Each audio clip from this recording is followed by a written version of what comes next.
Good evening, ladies and gentlemen. Welcome into David E. Hastings Stadium here in Guelph, Ontario.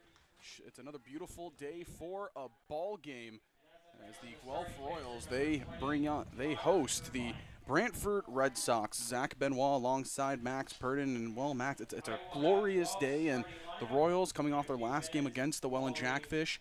They look to improve on what was a very hard loss last time out. Yeah, this is definitely a chance to bounce back for this Royals team that had a pretty tough loss in Welland. But like you said, the weather is absolutely gorgeous here today. Their last game was rained out, so it's good to see the sun is out here tonight. The weather has obviously been such a big factor. So many games rained out and delayed so far this season. We shouldn't have that problem here tonight.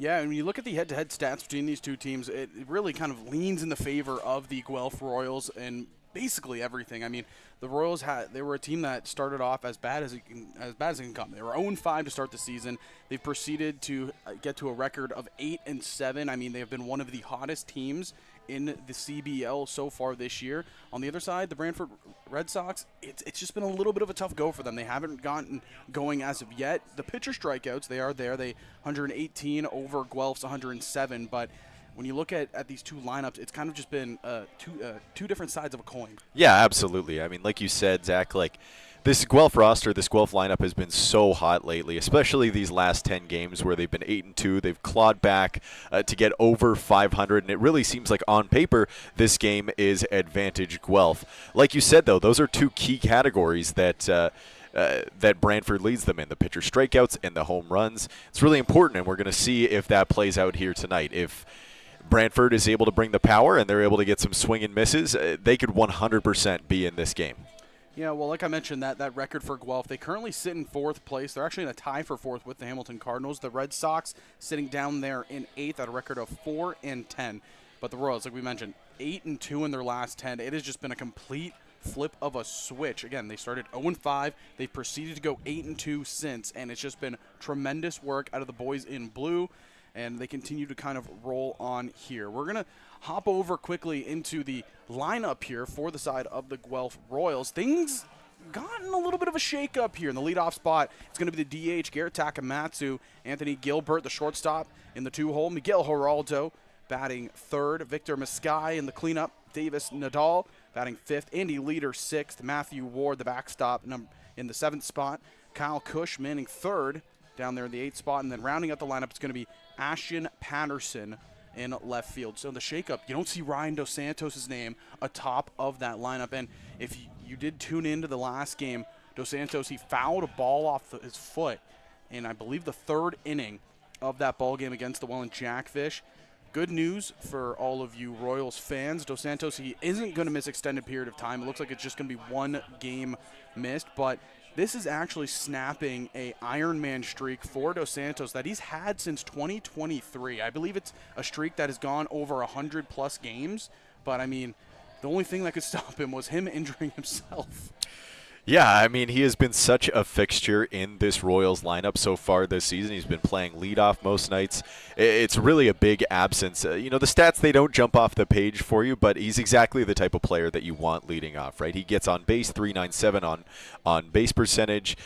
He's got some speed, 5 stolen bases on this season. And, yeah, he played 42 games in the 2024 and the 2025 season for Toronto. So to see him not in the lineup, it is a real rarity. Yeah, the only time he missed action in that 2023 season, it was because I think he did a little bit of traveling in that year, so he was away from the team for a little bit.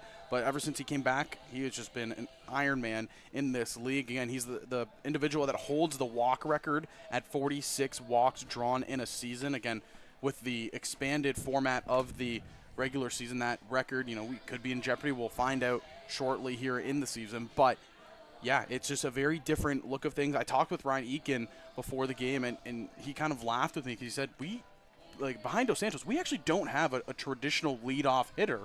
So he said, we're gonna try something. We're gonna shake things up. We're gonna go with our designated hitter leading off, and Takamatsu, a guy who also is getting on base, somebody who has really shown a prowess with the bat to start the season and really over his CBL career. So they said, why not throw Tak in that leadoff spot?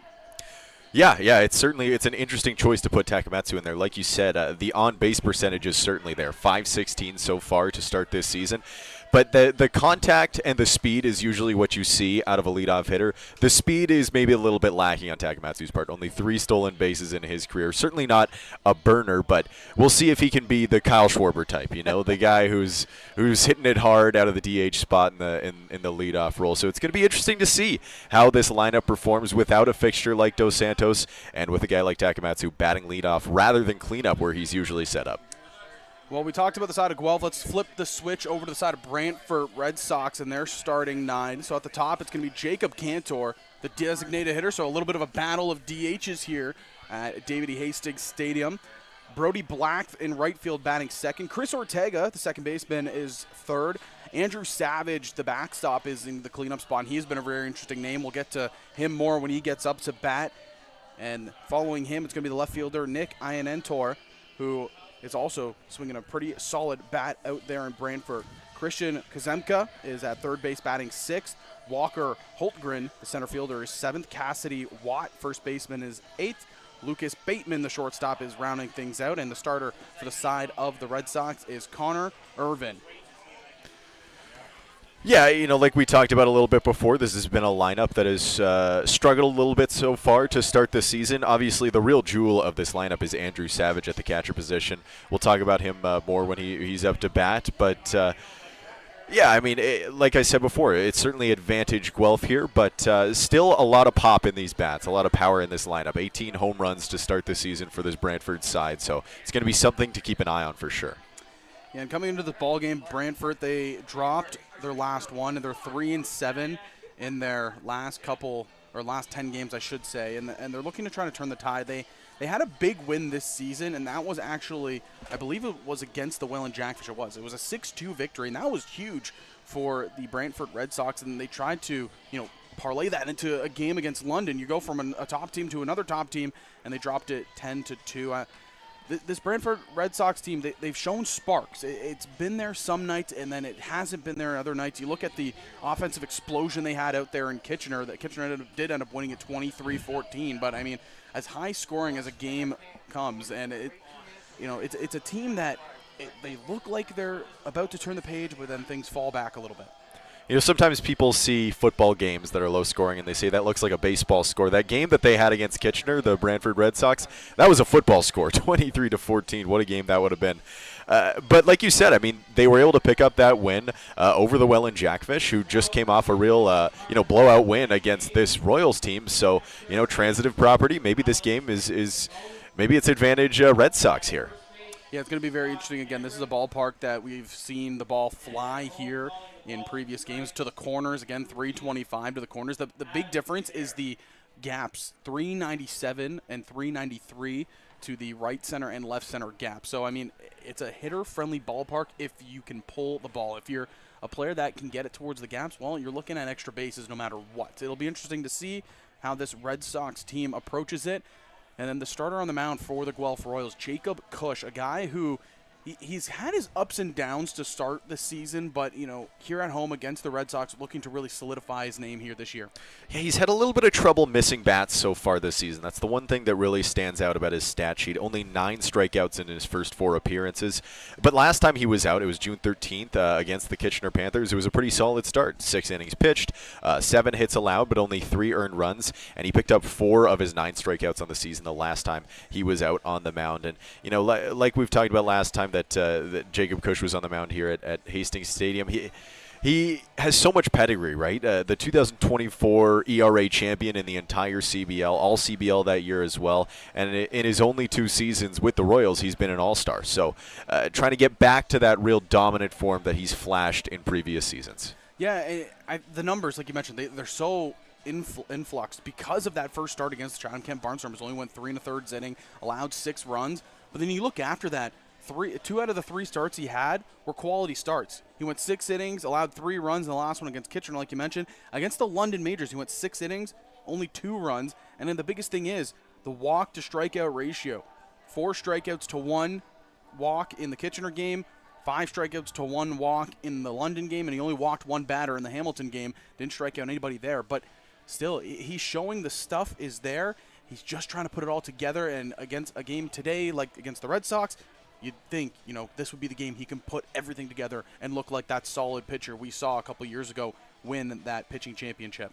Yeah, for sure. I mean, the same way that this is definitely a bounce-back opportunity for the Royals, this is a bounce-back opportunity really for this season of Kush, right? This is a lineup where if he's able to generate a lot of swings and misses, this could be a pretty impressive stat line if he's able to put it all together, like you said.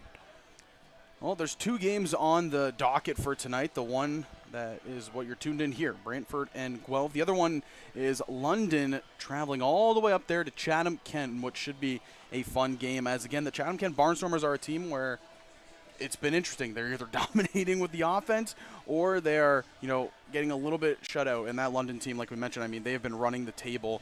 We talked about how hot Guelph has been. London has been just as hot, 8-2 on a 5-game win streak. But here in the Guelph Royals, here in Guelph, they look to get on the right side of that win column. Again, get back on track. They've had a lot of players with heavy contributions to the reason why their season has changed around. And the one that I want to highlight really quick has been Anthony Gilbert. He has been so solid at shortstop, but not to mention leading the league in average, a .485 batting average. I mean, he is hitting the cover off the baseball to start the season. Yeah, when you have a team-wide turnaround like the Royals have had in these last 10 or so games, it's hard to attribute it to one player, but since Anthony Gilbert got to Guelph, I mean, it looks like a completely different lineup. Well, we have national anthems and player introductions coming up. Stay with us here. We will bring you first pitch coming up.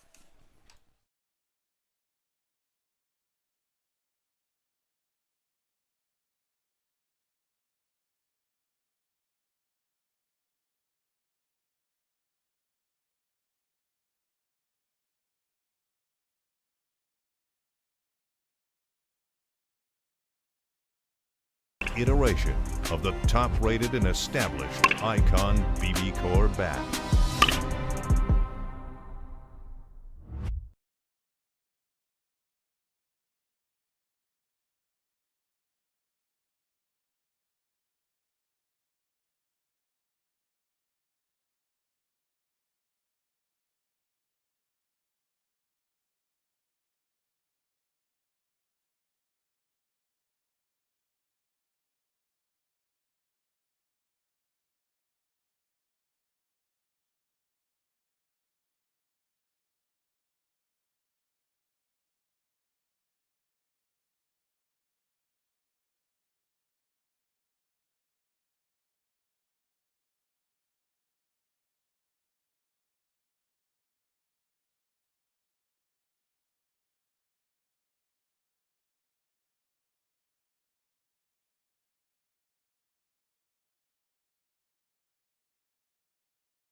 Well, first pitch is looming here. The national anthem's complete. The player introductions happening as we speak, but it is a glorious day for baseball as we see everybody taking the field here, Max. Yeah, it's looking good here. The umpires in this game, we've got Adam DeCare as the crew chief. He's going to be behind home base. At first base, Scott Cameron, and over at third, Alex Tacone. Again, this official umpiring crew here in the CBL, and like we said, the player introductions coming through, and I think one of the funniest ones that I see is Garrett Takamatsu leading off. He goes for the handshake with Dino, but he just goes around Dino right back into the bench because, again, leadoff designated hitter. And this should be a fun ball game here. Again, the Guelph Royals have to shake up the lineup a little bit due to the injury that Dos Santos sustained after he fouled a pitch off his own foot last time out in Welland, breaking, again, his Ironman streak of well over 100 games. But again, this is a squad that is so deep with talent. Obviously, you're going to miss the contributions of Dos Santos, but you have so many good players on this team where you can fill in easily for a game, maybe two. Yeah, for sure. I mean, there's so many players on this team that are able to get on base. So many players on this team that have just been swinging the bat really well, especially over this stretch where they've been performing really well as a team. So while Dos Santos being out certainly shakes up the lineup, I don't think it's anything that the Royals are going to have difficulty overcoming. Should be a fantastic ball game. as we patiently wait for the final name to be called here in Jacob Cush, and here it comes.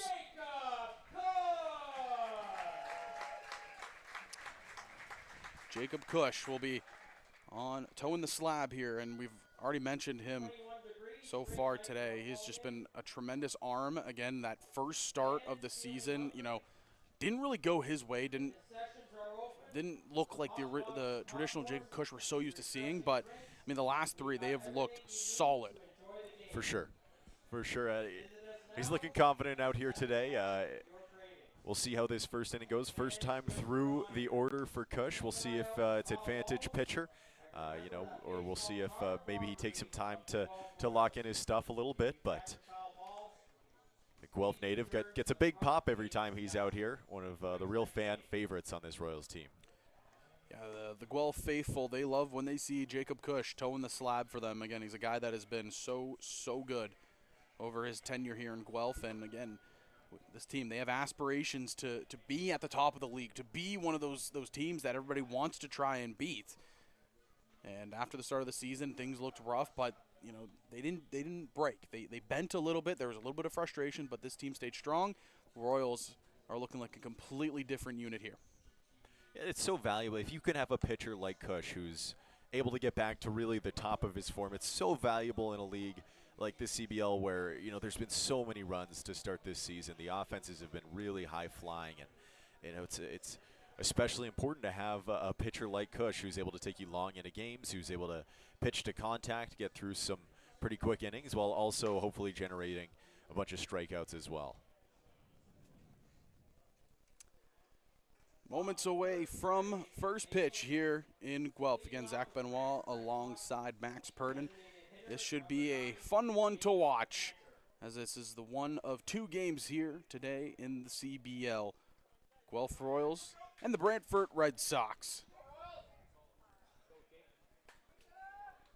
Like we talked about before the game, Jacob Cantor DHing.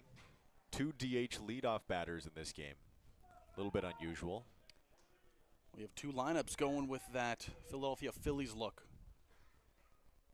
First pitch by Cush is going to miss for a ball at 7:09 is the first pitch, and we are underway here in this one. Nothing quite as odd as the DH in the 9-hole. That's all. That was an interesting one as Cush fires in strike one.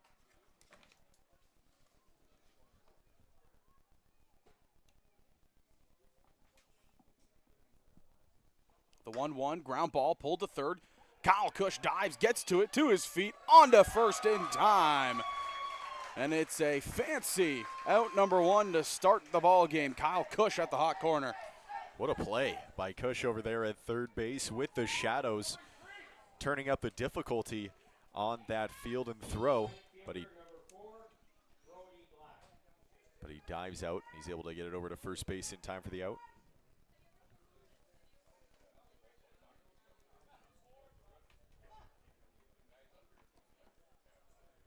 That'll bring up Brody Black, the right fielder. He watches ball one go by.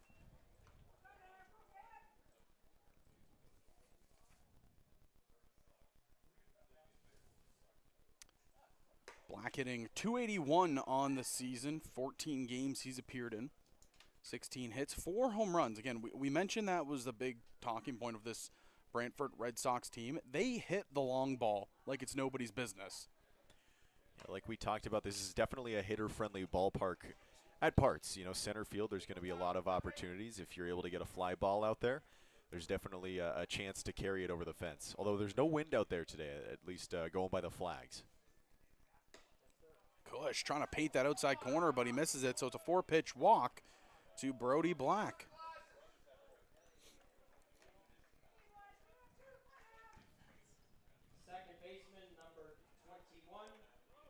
That'll be Black's 10th walk of the year. That actually leads his team and breaks a tie with Jacob Cantor. Chris Ortega now, second baseman, will step up. And what a find Ortega has been for the Brantford Red Sox. Last year batted .300, 8 home runs, 42 RBIs. As he skies this to center field, leaders going back to the warning track. It's carrying, and it's gone. Chris Ortega flexing the power early. And the Brantford Red Sox is a 2-run shot to give them a 2-0 lead. Well, like I just talked about, there's going to be opportunities. If you're able to get a fly ball out to center field, they can certainly carry over that short fence. Just 369 is the distance out there to dead center. And, you know, maybe in a more traditional center field where that's the deepest part of the park, that might be a fly out. But Ortega takes advantage of these friendly dimensions, and he makes it a very early 2-0 lead for the Red Sox. Well, it's Ortega's 4th home run of the year, and RBIs 9 and 10. He hits double digits in this one. Again, a very big bat for the side of Brantford, as this is another ball that's skied to center field by Savage. First pitch swinging, and he will be retired. Well, that's one of the great advantages of having a pitcher who's able to pitch to contact pretty well. Cush gets maybe the most dangerous hitter in this Red Sox in this Red Sox lineup to fly out on just a singular pitch.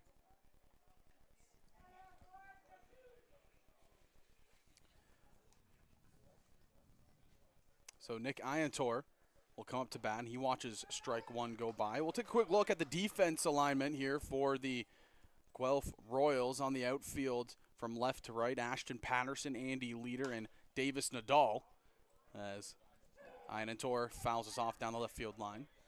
On the infield, Kyle Cush at third base, Anthony Gilbert over there at short, second base, Miguel Geraldo and Victor Mascai, and the battery, Jacob Cush with Matthew Ward, as that's painted beautifully but doesn't get the strike call in the outside half.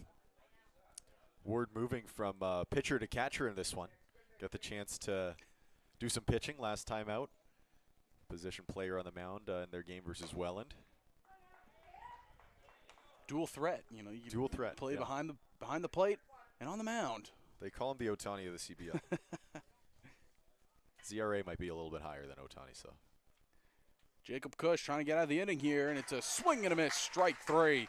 Cush gets the strikeout to end the side, but the big blast by Chris Ortega puts the Brantford Red Sox up 2-0. How will Guelph respond? You're watching Royals TV. What I like about my Rollins glove is really just the quality of it. Every year I get a glove, man, I know it's going to be made the right way. It's going to last me all year. Besides that, the colors, man, you get to have a little fun with it. What I like about Rollins glove, first and foremost, is the quality. You know, it's got to be like an extension of my hand and very flexible and have a deep pocket and, you know, ready for diving and anything that comes my way. What I look for in a Rawlings glove is something that's durable, it's going to last me a long time. I like the Pro Preferred. You know, for me, I just feel like it lasts longer. I'd probably just do this whole color scheme right here. I'm gonna wait for the gold. I gotta get gold glove before I can do the gold. As a kid growing up, whenever I see somebody out on the baseball field, that's all I had was a Rawlings. All I wanted to do was grow up and get a chance to be on a major league field and, you know, have my Rawlings.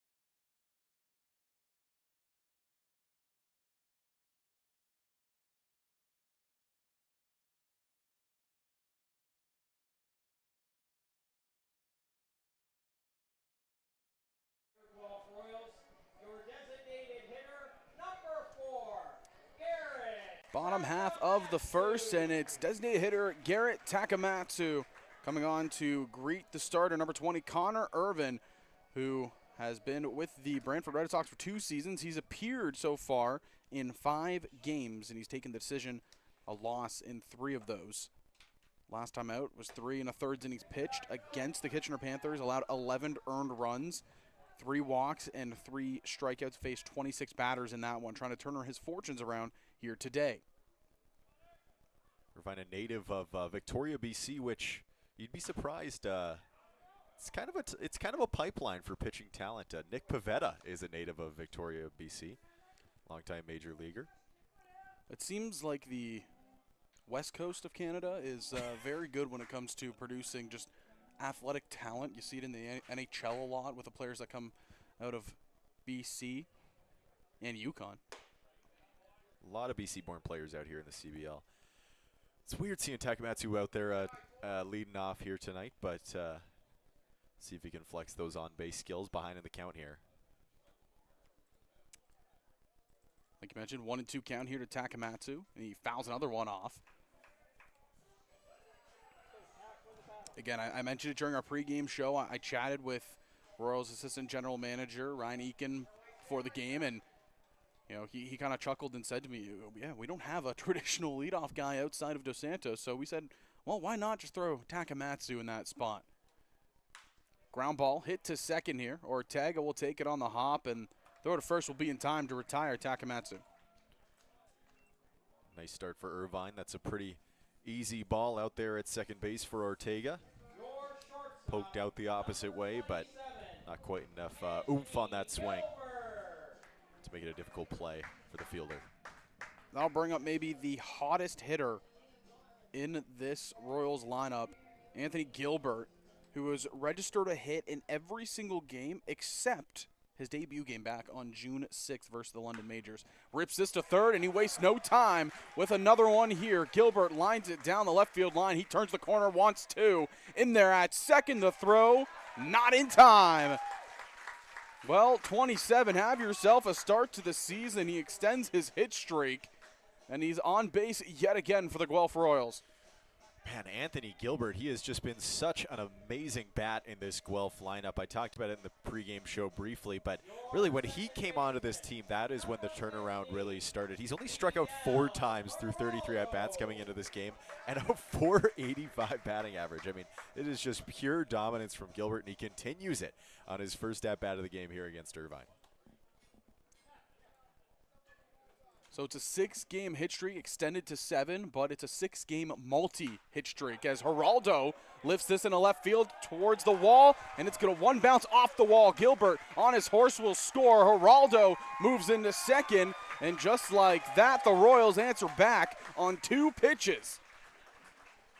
Looked like maybe the sun got in the way of Ian Antone's jump out there in left field. He looked like he was maybe just a beat or 2 late, and helps the ball land down the line there in left field, and Guelph immediately gets one back and cuts this deficit to just a single run here in the bottom of the first. They jump on back-to-back pitches for doubles down the left field line, and that'll bring up a massive power bat in Victor Mascai. Irvin getting ambushed here early as Mascai watches that one go by. Irvine's big issue last time out was the walk. He issued 6 free passes his last start out, and that was one of the big reasons why he got blown up. On the inner half, called strike 2. Again, Victor Mascai played for Team Brazil in the WBC and hit a home run off of a unfamiliar name, and Michael Waka. Just kidding. Obviously, everybody knows that name. But had a big homer as he fouls this to the backstop. He's also had a really nice start to his CBL career. Similarly to Gilbert, only 1 game so far in the CBL he's been held hitless. Otherwise, he's jumping all over the box score. 0-2 count here to Mascai. The tying run standing at second, and Geraldo. Pitch by Irvin is low and away for a ball.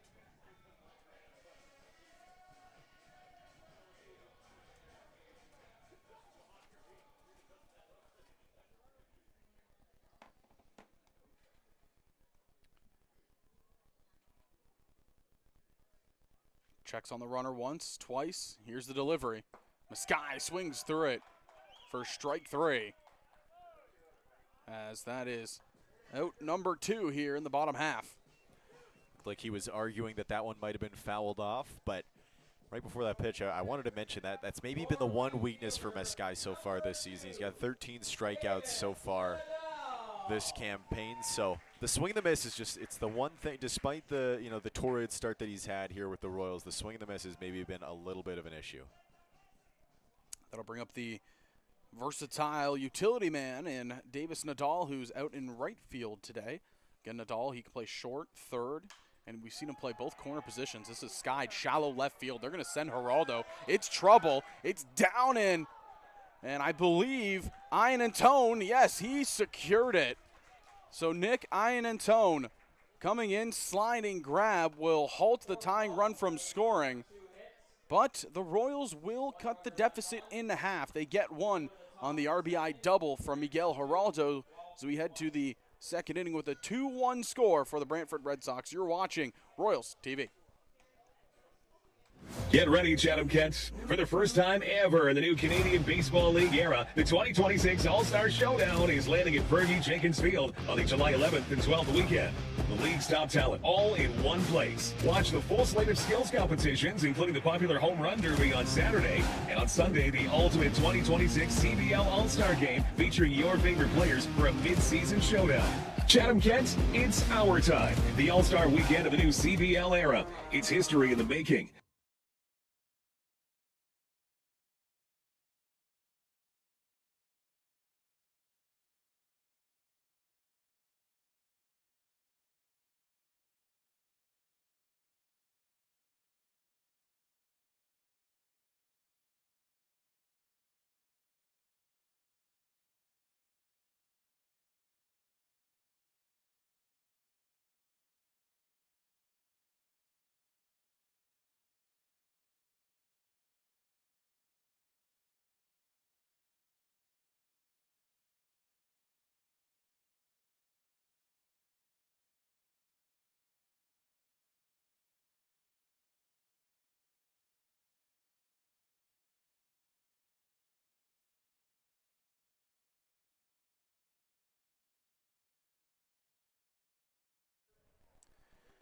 Welcome back to David E. Hastings Stadium. Zach Benoit alongside Max Purdon.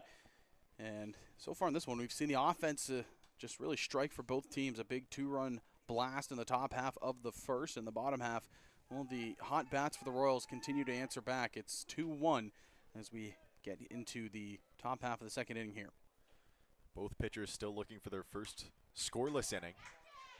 This is a pop-up right to Geraldo, and he'll make the grab for out number one.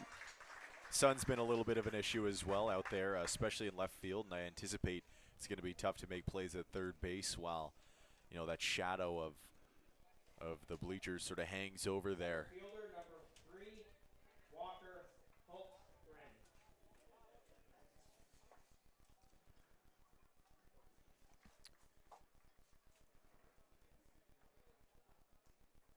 Well, to all you lovely fans and listeners here for the CBL, the All-Star voting opens up today, so make sure to send your favorite Guelph Royals to that All-Star game. There's a couple of players in that lineup that very much so deserve to be in that game. But again, the voting, I believe it will last until Monday, June 29th. And the fans, gotta get your votes in. There's a bunch of players here for the Royals that we could see making an appearance. Ontario baseball fans have certainly proven their might in the voting world. We've seen what the Blue Jays All-Star voting numbers have looked like. Hopefully the Royals can start to drum up a similar level of interest. It might not be 2 million, as we've seen for Mr. Ernie Clement, but 20 million. I'm very certain that the Guelph faithful can help send a couple. I would vote for Takamatsu 20 million times. 2-2 count here to the center fielder Walker Holtgren. First year in the CBL for Holtgren. Swings through a high fastball for strike 3. It's Cush's second K of the day. That's exactly what you want to see for Jacob Cush. The starts that he's started to struggle a little bit, it's been the ones where he's had a hard time racking up the Ks, but 2 strikeouts early in this one, that's got to be good for the confidence, and it's just a sign that the stuff is working.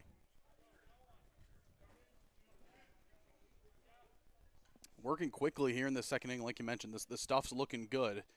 Got a pop out of Kazemka, and now he gets Holtgren swinging at a high fastball. Cassidy Watt will step up, and he's already behind 0-1. Blown away, evened up. Watt in his second season here with the Red Sox.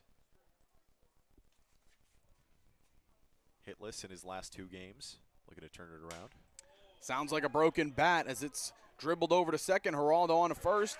And it's a 1-2-3 inning for Jacob Cush. He breaks some lumber as well as Cush looks like he's getting in a rhythm. Head to the bottom half of the inning. Royals do up Leader, Ward, and Kyle Cush. You're watching Guelph Royals TV.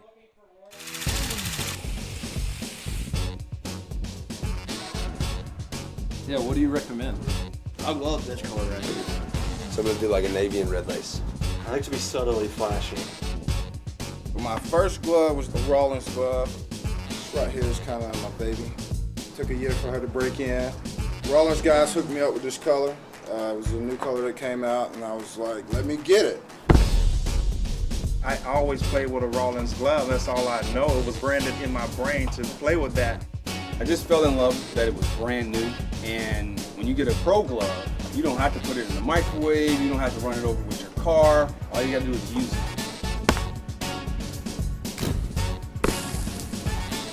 If I missed the ball with this glove, it went in the microwave. That was his punishment. He's blaming the arrow and not the Indian.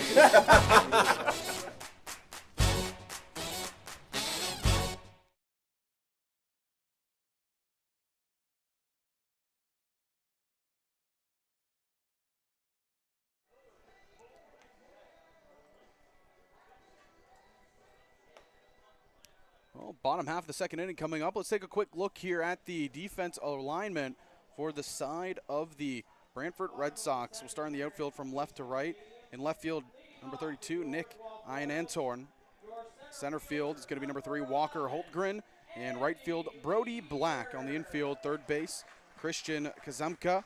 Shortstop is number 33, Lucas Bateman. Second base, Chris Ortega, number 21. And at first, it's Cassidy Watt, number 15, the battery. As mentioned, Andrew Savage behind the dish. Connor Irvin on the mound. Irvin facing Andy Leader to start off the second. He fires a strike by Leader.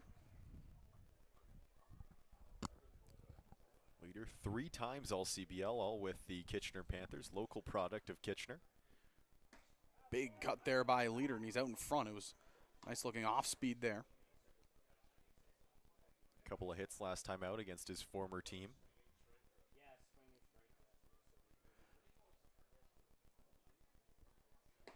And it's another beautiful off speed there by Irvin for strike 3. That's his second strikeout of the ball game. Well, after a first inning where he got knocked around a little bit, that's a real confidence booster for Irvine. He's able to get the strikeout on the first pitcher of the game in pretty quick fashion. That'll bring up the backstop, Matthew Ward. And this is a bat that the Guelph Royals want to get going a little bit. It's been a tough start to the year for Ward. Again, defensively, he has been up there with one of the best players defensively. But the bat, it's been struggling. A 208 average coming into this one, 11 hits. He has 1 homer and 1 double. And he's just looking to, flip things around here. Strikeouts are starting to creep up as well, but chance to start to turn his season around here tonight. Maybe he'll have more perspective after his opportunity to see some time on the mound last time out. You see the game from a very different view. Sometimes that's all you need, a fresh perspective. It's fouled off. Again, it might only be, I believe 60 feet, but it's a very different look from behind the mound to behind the plate. I imagine this is like the baseball version of like A Christmas Story or It's a Wonderful Life. Low and away, he's working the count here, evened up 2-2. You get a new lease on life as a batter when you're forced to make a trip up to the mound.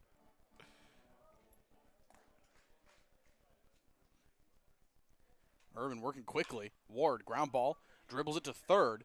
On a hop, throw across is going to be in time for out number 2.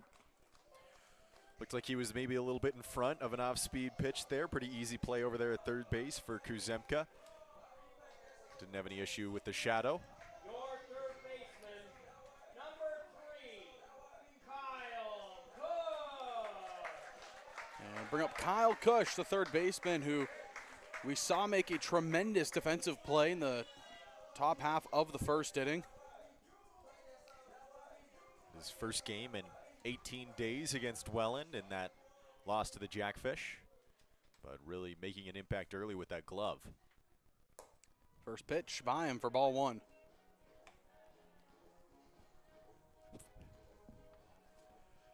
It'll be interesting to see if the tarps off movement ever comes to Guelph. I don't think so. I do not think so. Big swing and a miss there by Kush. Chased the high fastball by Connor Irvin, who, again, Irvin, he is pitching soundly here in this ball game, really attacking hitters early on.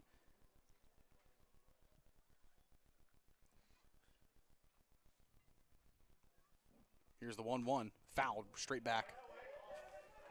Kush with an extra base hit last time out.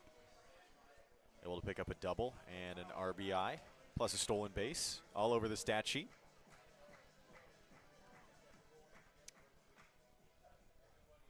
Behind the count here, 1-2. Irvin, here's the pitch. Fouled off yet again.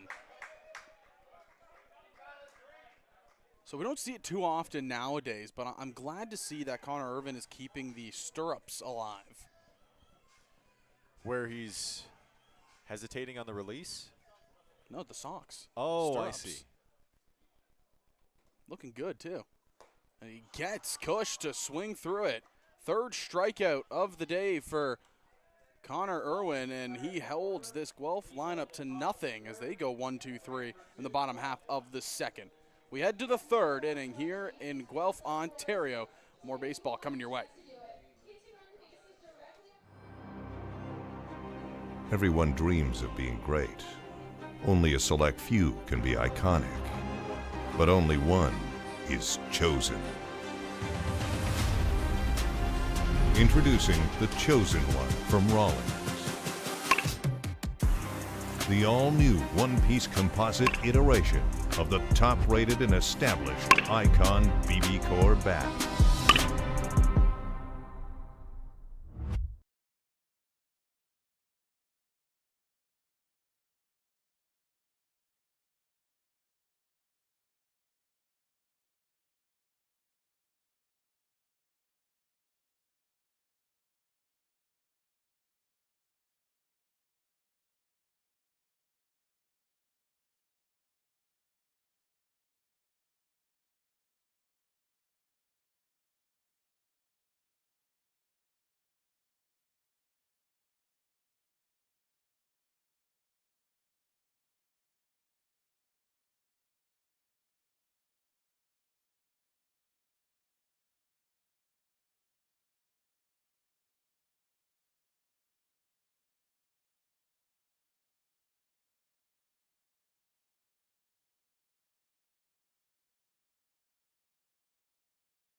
Number 9 hitter Lucas Bateman will lead things off here against Jacob Kush, who went 1-2-3 in the top half of the second. What a response from both of these starting pitchers after innings where they both got hit around a little bit. The home run allowed by Kush and the RBI double by Irvin. Both of them respond with 1, 2, 3 innings, multiple strikeouts for each guy as well. Both of them seem to be settling in a little bit. This one fouled straight back, and it's even up here 1-1 to the Red Sox shortstop. Bateman, another longtime Red Sox.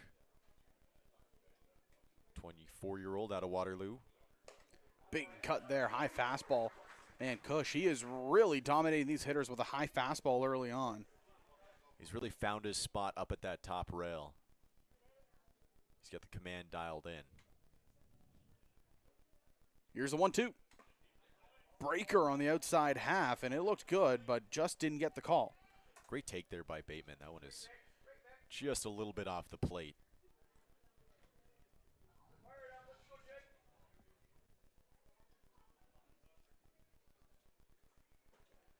Two. Ooh, fastball high inside, and just had to get out of the way there was Bateman. Bateman playing shortstop here tonight for Brantford, but last season, Gold Glove winner over at second base. So a real premium defensive player. And he fouls that one straight back.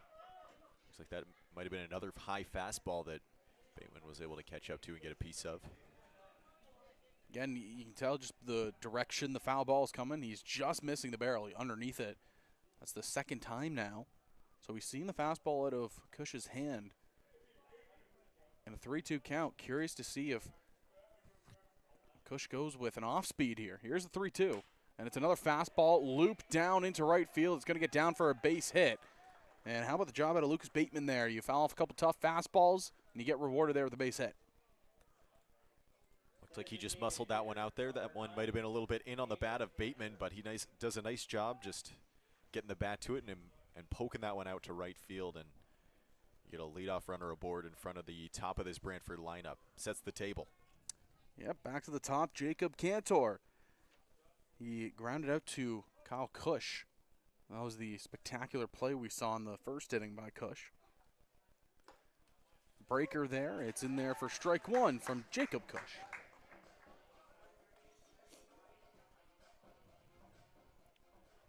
See how Cush responds, having to pitch with traffic on the base paths. This is a line shot just over the head of the leaping Kyle Cush, and Cantor, he's in there with his first hit of the ball game. That one was stung right over the head of Kyle Cush over there at third base. He was close to making the play there, but just didn't quite have enough oomph on that jump, it looked like. Cush only 5'11", playing that hot corner. Bring up Brody Black, who worked the walk his last time up. Again, ahead of the looming bat of Chris Ortega on deck. It's a scary spot to be in, pitching. Two guys on, the real meat of this lineup. It's going to need to be great execution here from Cush. Behind here, the batter, 1-0. This is a ball lifted into left field. Nobody can see it, but it's Kyle Cush that does. He's by the dugout, and it's going to hit the trees. Go out of play. You can see in the background, Ashton Patterson put his hands up saying, I don't know where that ball is. And that's a factor of that sun. Yeah, he maybe thought that one was hit out in his direction. I thought that for a moment, too, with the way he reacted. He sort of flailed his arms up to signal that he didn't know where the ball had gone, but fortunately it lands over there in foul territory.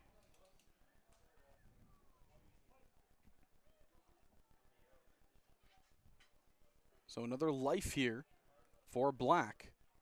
Counts evened up 1-1. Pitch from Cush, low and inside. Fastball, he tried to pick the corner, just got on top of it a little bit too much.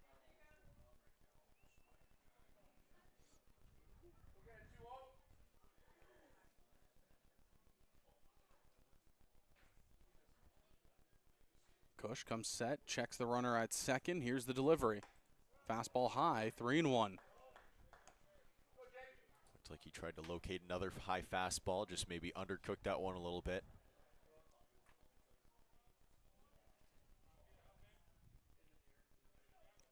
He's going to have to locate a pitch here. In a jam, still looking for a first out here in the top of the third. Here's the 3-1 delivery. Outside, and it's bases loaded for Chris Ortega. This is a real jam for Cush. Like I said, this is the real dangerous part of this Brantford lineup. You'd love to see something like a strikeout and a quick double play, but it's a tall, tall order. If you're just tuning in, Ortega went deep to straightaway center field his last time up. It was a 2-run shot. Now up to bat with the bases loaded. Cush has to be in attack mode. First pitch pulled to the outside, ball one.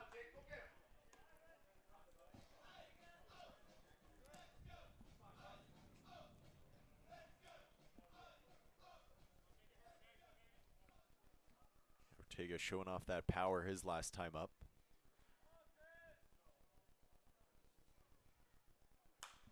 Lifts this one high and away for foul, strike one.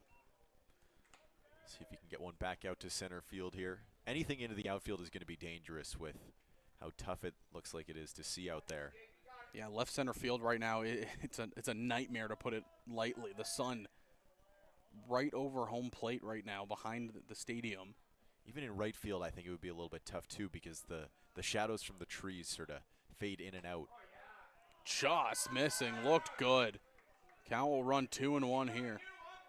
Looks like a good frame there from Ward at home plate, but umpire does not grant the strike call. Now Ortega ahead in the count. Again, no outs, bases juiced here for Ortega. Here's the 2-1 from Cush. This is popped up in foul territory. Kyle Cush running for it, but it's going to be out of play.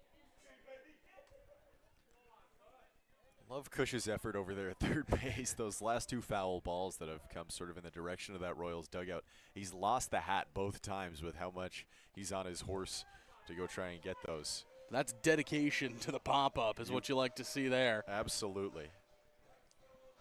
No doubt that if that ball was reachable, he would have dove for it. Evened up count, 2-2. Looking for a big out number one here is Jacob Cush. Gets his pitch. Here's the delivery. Ground ball. That broke the bat. Flip to second for one. Throw to first. In time for the double play.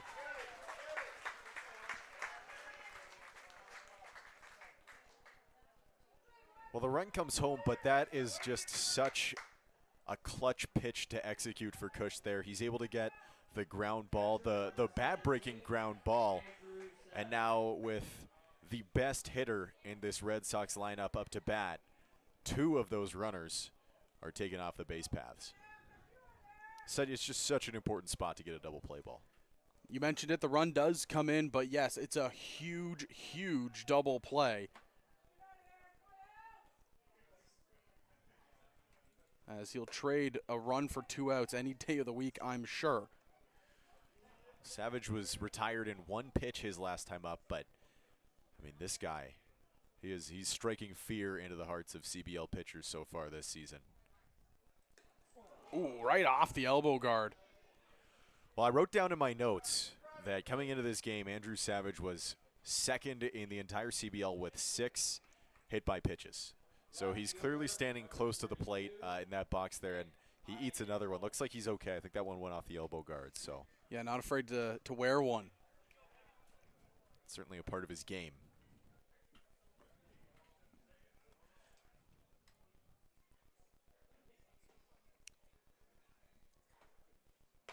Cush, first pitch here to Ian Antorn is in there for a strike. Last time out for Brantford in that 10-2 loss in London, they only had one extra base hit, and it came off of the bat of Ian Antone. He hit a home run in the second inning. It's the only 2 runs of the game for the Red Sox came off that swing. Ian Antone watches that go by, so it's evened up here 1-1. Had that huge catch out there in left field earlier. Ground ball hit to Geraldo. He'll take it. Throw to first will be in time. So bases loaded, no outs. 1 run does come across, but limiting the damage is Jacob Cush here in the top half of the third. The Red Sox lead at 3-1. We go to the bottom half where the Royals look to strike back. You're watching Guelph Royals TV. What I like about my Rollins glove is really just the quality of it. Every year I get a glove, man, I know it's going to be made the right way. It's going to last me all year. Besides that, the colors, man, you get to have a little fun with it. What I like about Rollins glove first and foremost is the quality. You know, it's got to be like an extension of my hand and very flexible and have a deep pocket and, you know, ready for diving and anything that comes my way. What I look for in a Rawlings glove is something that's durable, it's going to last me a long time. I like the Pro Preferred. You know, for me, I just feel like it lasts longer. I'd probably just do this whole color scheme right here. I'm gonna wait for the gold. I gotta get gold glove before I can do the gold.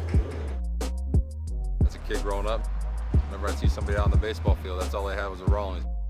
All I wanted to do was grow up and get a chance to be on a major league field and, you know, have my Rawlings.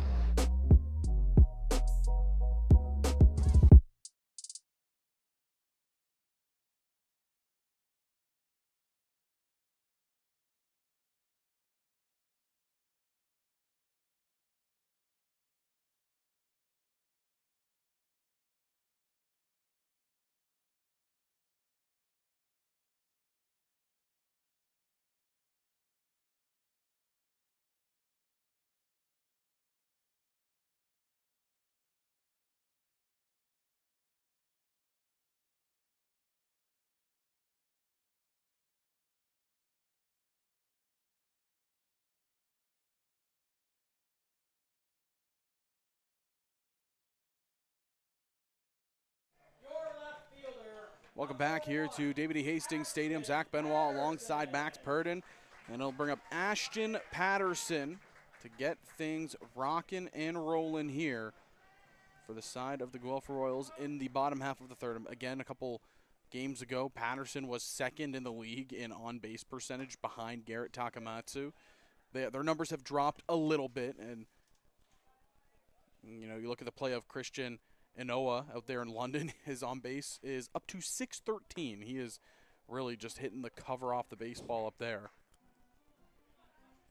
Well, Brantford, their last inning up, they had their 9-1-2 part of the order come up, and they set the table nicely, got the bases loaded with no outs.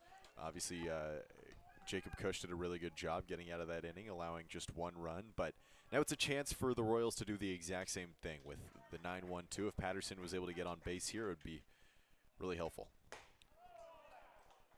And Patterson swings through that for strike three, and that's another strikeout for Connor Irwin, who's just continuing to just dominate this lineup. He's in cruise control so far.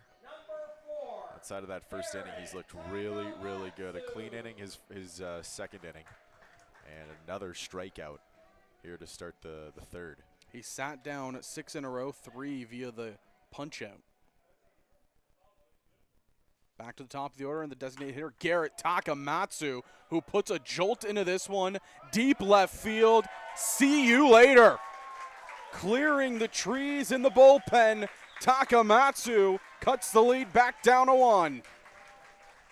That was an absolute moonshot out there to left field. Takamatsu, his second home run of the season. Ian Antone did not see that ball off of the bat, but it did not matter. Like you said, it cleared the trees out there. Wow, that was hit really, really hard. And all of a sudden, with just one swing, the Royals back within a single run. Garrett Takamatsu, he might have found a new leadoff hitter as he does his best Kyle Schwarber impression and goes yard here. You could hear that one. I mean, as soon as it left the bat, you could tell that one was not coming back. Anthony Gilbert comes up. Last time up, he smoked a double down the left field line on the first pitch.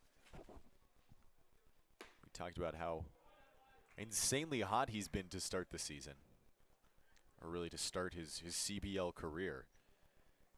Came into this one with an average of 485, and with that double to start the game, the average has climbed up to 500. This one shot to right field and right at the right fielder for out number 1. And I mean, he hit the screws off it yet again, but just directly at the fielder. Good contact, just the wrong spot of that outfield. I mean, he hit that one pretty hard the opposite way, but Brody Black was just, Your second baseman, he was right there and ready for it. Miguel Geraldo.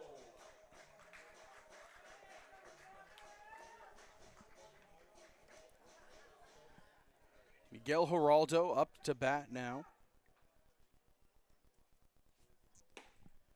And he watches strike 1 go by.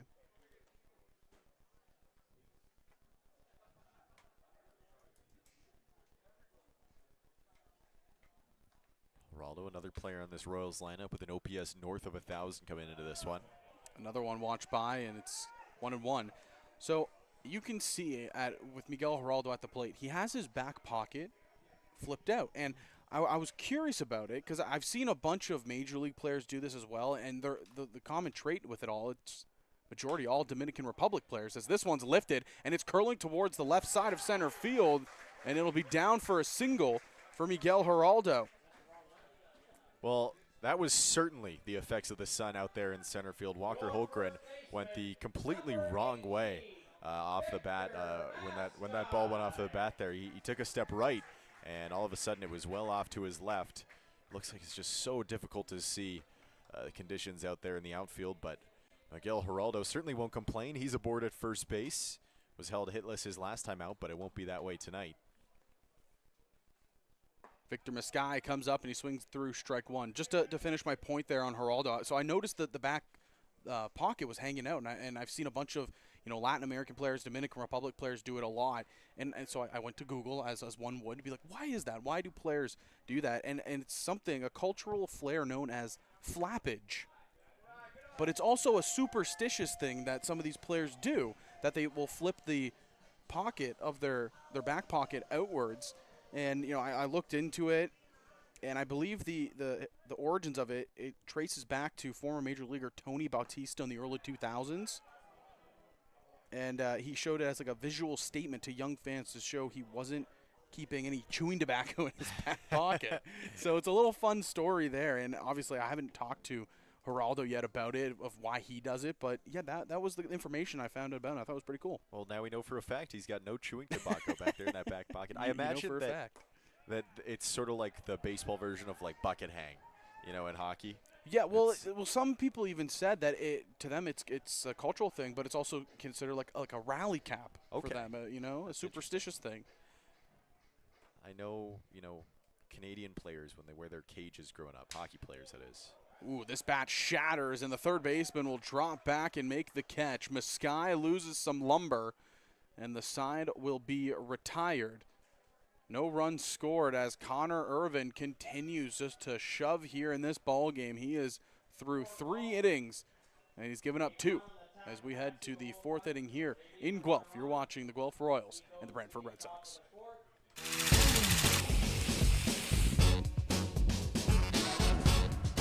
Yeah, what do you recommend? I love this color right here. So I'm going to do like a navy and red lace. I like to be subtly flashy.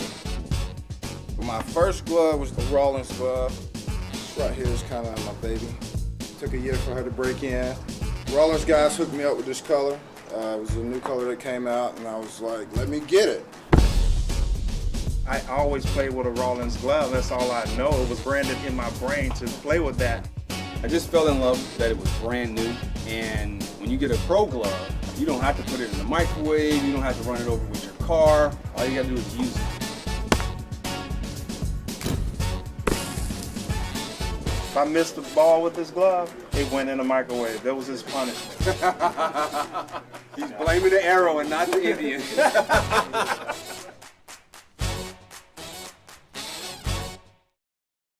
Get ready, Chatham Kents. For the first time ever in the new Canadian Baseball League era, the 2026 All-Star Showdown is landing at Fergie Jenkins Field on the July 11th and 12th weekend. The league's top talent, all in one place. Watch the full slate of skills competitions, including the popular Home Run Derby on Saturday, and on Sunday, the ultimate 2026 CBL All-Star Game featuring your favorite players for a mid-season showdown. Chatham Kents, it's our time. The All-Star Weekend of the new CBL era. It's history in the making.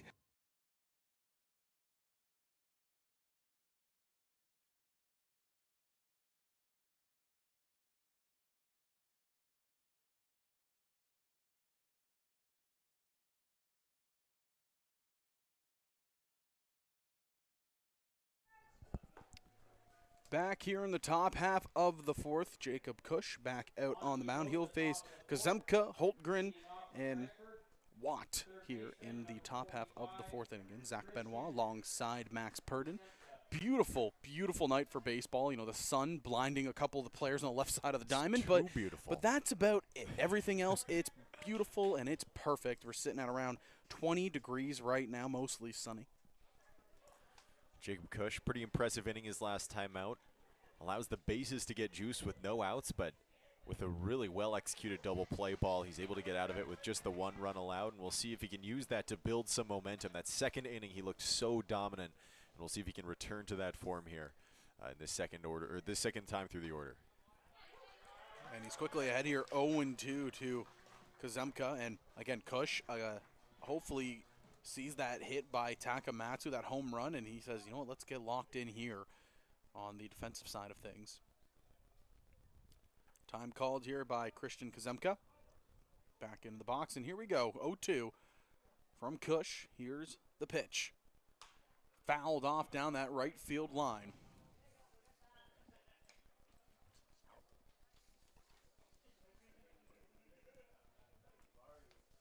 Kuzemka's got one of those batting stances where his bat is, or his hands are up over the plate.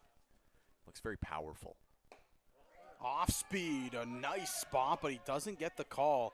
We've seen a couple of those for Cush today. He's been locating that off speed beautifully, but just hasn't been able to get the call on the outside corner. Here's the 1-2. Swing and a miss, strike 3. Jacob Cush, another strikeout to the ledger. It's 1 out here in the 4th. Third strikeout of the night for Jacob Cush, and it's another one sort of in that top part of the zone. He's able to get the batter to swing under it in Kuzemka. And, you know, like I talked about, maybe a little bit of momentum building in Cush's favor. So just on the out-of-town scoreboard here with London and Chatham-Kent. Bottom half of the second inning, it's 1-0 for the London Majors. First pitch there by Cush is low inside, missing for ball 1. Holmgren had a little bit of a blunder out there in center field with the sun beating down on him. This is lifted to center field. Looks like Leader has a beat on it. He does, camped underneath, and he'll make the grab for a quick out, number 2. That one arrives right into the glove of Andy Leader. He barely has to take a step. It's just delivered right there, right out there into his glove. And another pretty quick and easy out there for Mr. Cush. Yeah, the sun definitely playing factors. The shadows, I'm sure, aren't easy either. As we get into the, mid-June time here in the summer, the sun stays out longer. It's 8 o'clock, and it's still a glorious day. The solstice was it yesterday? It was yesterday or the day before, so these are the longest days of the year. Is it the 18th today? 21st. Shows you what day I think it is. I'm a little bit lost. All these rainouts and everything, it's hard to keep track of what day it is. That's in there for strike, so count quickly goes to 2-1 here against Cassidy Watt. I believe the longest day of the year is June 18th. I believe that is. Is it the 18th? I believe it is the 18th. That makes sense in my head. Watt goes around. Did they say he went? No. Kyle Cush was already running off the field. He'll have to get back out there towards third. Feels like Cush has had a hard time getting some calls here tonight. He's had some pitches that were pretty close to the zone called balls, and that one, see, doesn't go around. High and away for ball 3. And, yeah, he's been really all around the zone and just hasn't been able to get some of the calls go his way. Not a lot of waste pitches, like even the ones that have missed have been really close.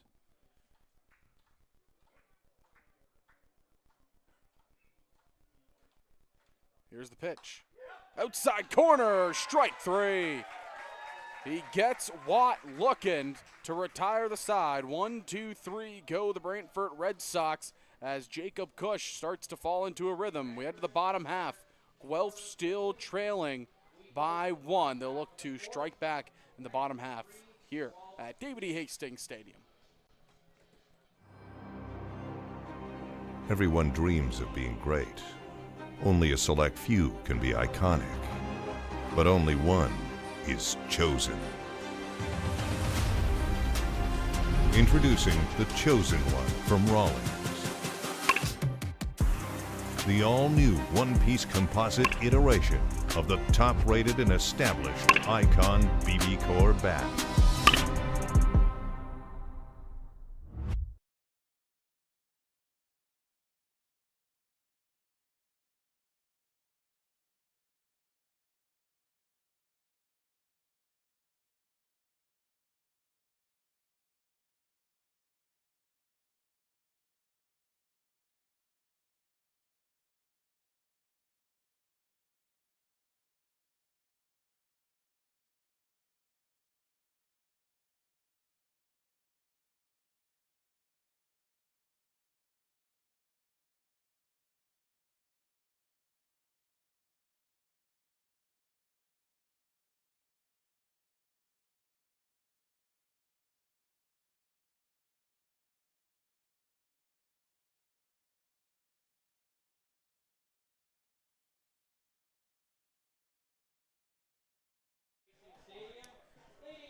Bottom half of the fourth inning coming up. It's going to be Davis Nadell, Andy Leader, and Matthew Ward to greet the pitcher who has been looking real strong in this one, Connor Irvin. And I was talking about it during the break, Max. You most definitely overheard me. But the stirrup socks, the mustache, I mean, he looks like he's straight out of the 1980s, and I'm loving every second of it. You look good, you feel good, and when you feel good, you play good. And Connor Irvine's been playing pretty good. Looked like he was really in cruise control. 4 strikeouts, no walks to start this game, but Garrett Takamatsu takes him deep out to left field in that third inning, and now we'll see if Guelph can keep that up. Nadal just gets under it, and he knows it. Skies it into center field. Hultgren underneath it will make the catch. Sounded like he maybe got a part of the barrel onto that ball, but he scoops it up out into shallow center field, and it's a pretty easy play out there for Hultgren. Pretty calm first out for Mr. Irvine.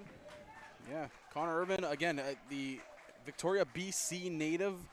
Last team was the University of Arkansas, Monticello. And he brings his talents here to the Brantford Red Sox yet again for another season.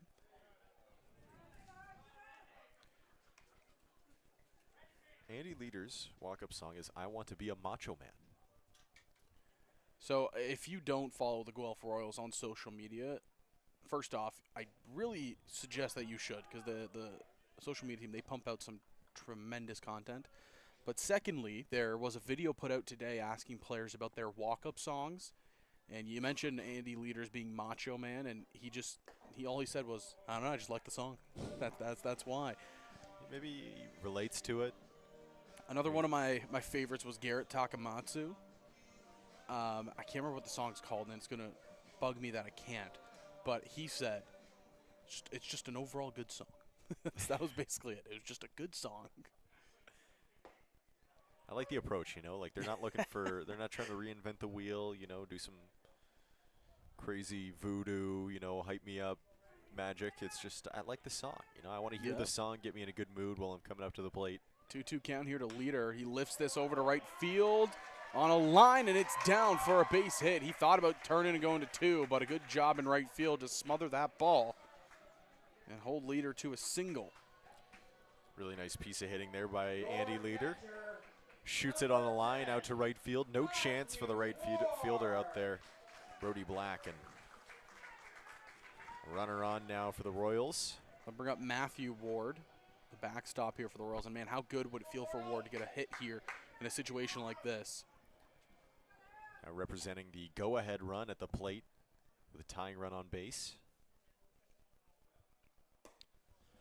Low and away for a ball. Just to backtrack towards the walk-up song conversation, another player that was talked about, Anthony Gilbert, his walk-up song is Rihanna Desperado. It's a little bit of a slowed-down version. And he just said, I've had it for 7 years. Might as well continue the trend. It's another good way to think about it, Like, maybe for some of these guys, their walk-up song is, as... Some people don't think about it. It's just a song. It's as intrinsic to them as their jersey number, Like, it's just part of who you are as a baseball player.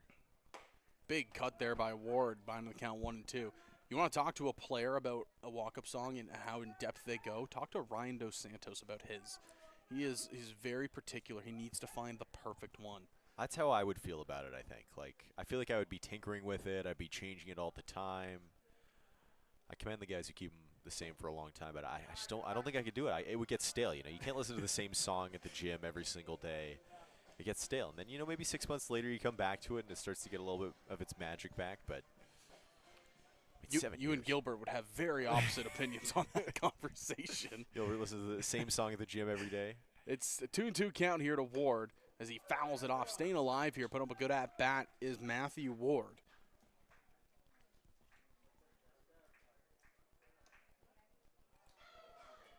You know, maybe the Spotify Wrapped comes around at the end of the year and you remember, like, oh, I loved that song in June. And then it's back in the rotation. That's how I would be about my walk-up song.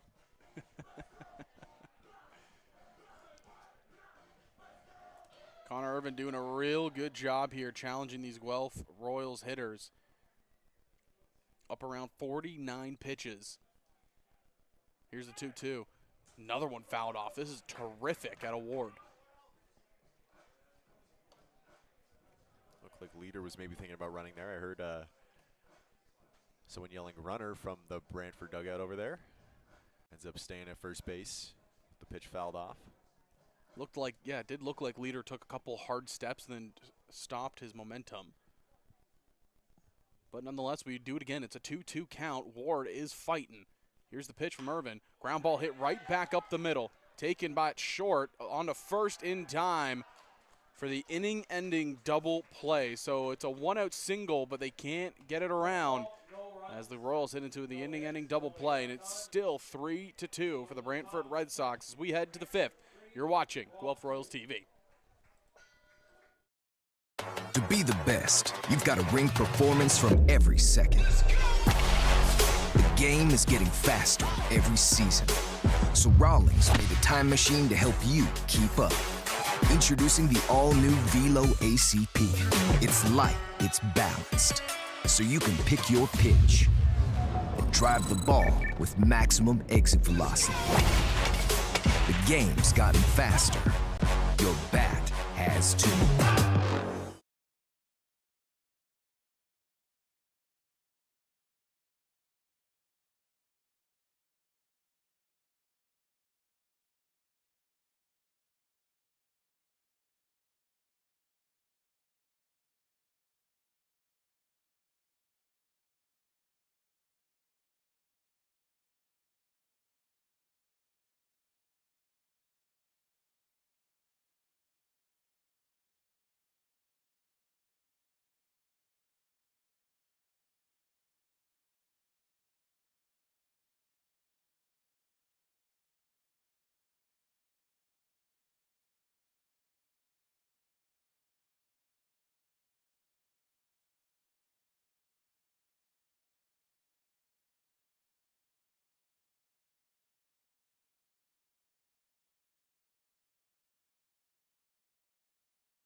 Top half of the fifth, and again, it's the Brantford Red Sox holding a one-run lead, and that one run in the third inning after the double play ball off the bat of Chris Ortega that came in and scored, that's holding up as the difference maker right now.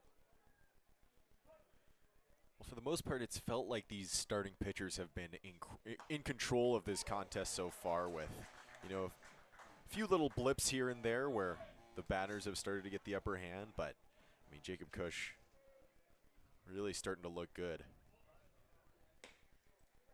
Yeah, Cush has been firing to start here. The big thing is the strikeouts. We talked pregame about how the strikeouts have been the big issue for Cush. He's not missing a lot of bats, but that has just not been the case here tonight through 4 innings, already 4 strikeouts to go against those 2 walks. Again, the first inning, really the only damage was done by Ortega on the 2-run shot, and then A little bit of kind of command kerfuffles, it felt like, in that third inning. Here in this one, he's behind Bateman, 3-1. Bateman lifts this over to right field. Nadal coming on, and he'll make the catch for out number 1. Looked like Bateman got a little bit greedy there, looking for a good pitch to hit. Ahead in the count, 3-1. He reaches out, pokes that one, doesn't get super good contact, and it's a pretty easy catch out there in right field for Davis Nadal to put away the first batter of the inning.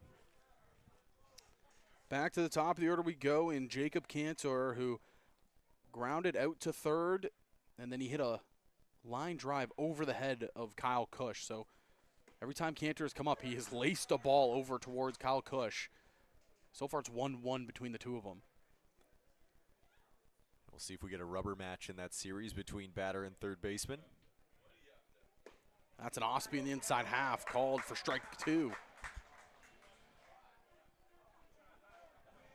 you said, a couple of really hard hit, pulled balls over towards that third base side. In the dirt, gets him swinging. Throw down a first in time to complete the strikeout, and that's another one for Jacob Cush. It's another pitch where Cush has got a batter reaching out and trying to reach it. And, for the last batter in Bateman, he was able to make contact, but softly. And for Cantor there, he can't even get a piece of it.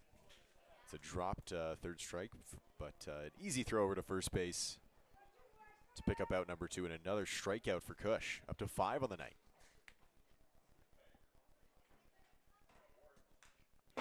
Big cut there. Brody Black just fouls it straight to the backstop, has a couple fans jumping. I mean, this is where Cush has been living, right? He's getting guys to reach out on, pitches sort of on that glove side, and he's also getting some swings on pitches that are a little bit higher in the zone, where guys either aren't reaching it or they're barely getting a piece of it under the bat, or on the very top of the bat. 1-1 count here to Brody Black, the right fielder. In there for a strike. Oh, and getting a lot of claps on that pitch. Really well-placed breaking ball that just completely froze Black. It's like maybe he was expecting to take that one, in the ribs, and all of a sudden it's in the strike zone. Here's the 1-2. This is lifted into left field. Patterson going over, dives and makes the grab is Ashton Patterson. As Cush goes 1, 2, 3. Yet again, he is locked in here in this one. Still trailing by 1 of the Guelph Royals as they look to get the bats rocking and rolling in the bottom half. Don't go anywhere. You're watching Royals TV. What I like about my Rollins glove is really just the quality of it. Every year I get a glove, man, I know it's going to be made the right way. It's going to last me all year. Besides that, the colors, man, you get to have a little fun with it. What I like about Rollins glove first and foremost is the quality. It's got to be like an extension of my hand, and very flexible, and have a deep pocket, and ready for diving and anything that comes my way. What I look for in a Rollins glove is something that's durable. It's going to last me a long time. I like the Pro Preferred. For me, I just feel like it lasts longer. I'd probably just do this whole color scheme right here. I'm gonna wait for the gold. I gotta get gold glove before I can do the gold. As a kid growing up, whenever I'd see somebody out on the baseball field, that's all they had was a Rollins. All I wanted to do was grow up and get a chance to be on a major league field and, have my Rollins.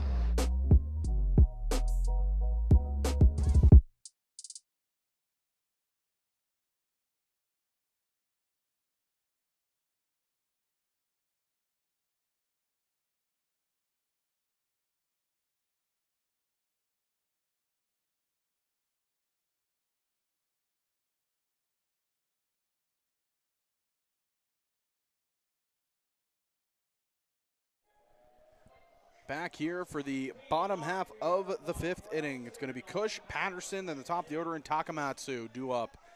How about the job again out of Connor Irvin? 56 pitches through 4 so far, 5 hits, 2 earned runs, no walks, and he struck out 4. It has been a tremendous start out of the Brantford Red Sox right-hander. Yeah, it's been a real bounce-back start for Irvin. You know, he had his worst blow-up of the season last time out, just, you know, pitched into the 4th inning, but allowed 11 runs against the Kitchener Panthers. But it looks like he's a completely different pitcher tonight. I mean, totally in control. 4 innings in, 4 strikeouts, no walks, just the 2 earned runs against. He's looking really good.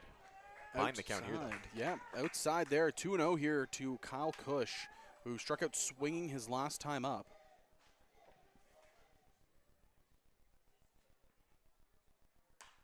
Lifts this over to the dugout, down the left field side, but foul.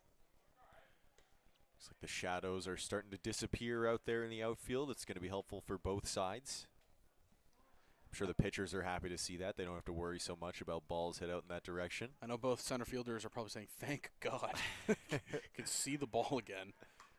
Cush trying to bunt this down the third base line, but he poked it foul. So evened up here now, 2-2. You know, Cush knows how difficult it is over in that hot corner at third base. Tries to challenge the third baseman of the Brantford Red Sox, Christian Kuzemka. But the bunt just goes slightly foul, and we'll do that pitch over.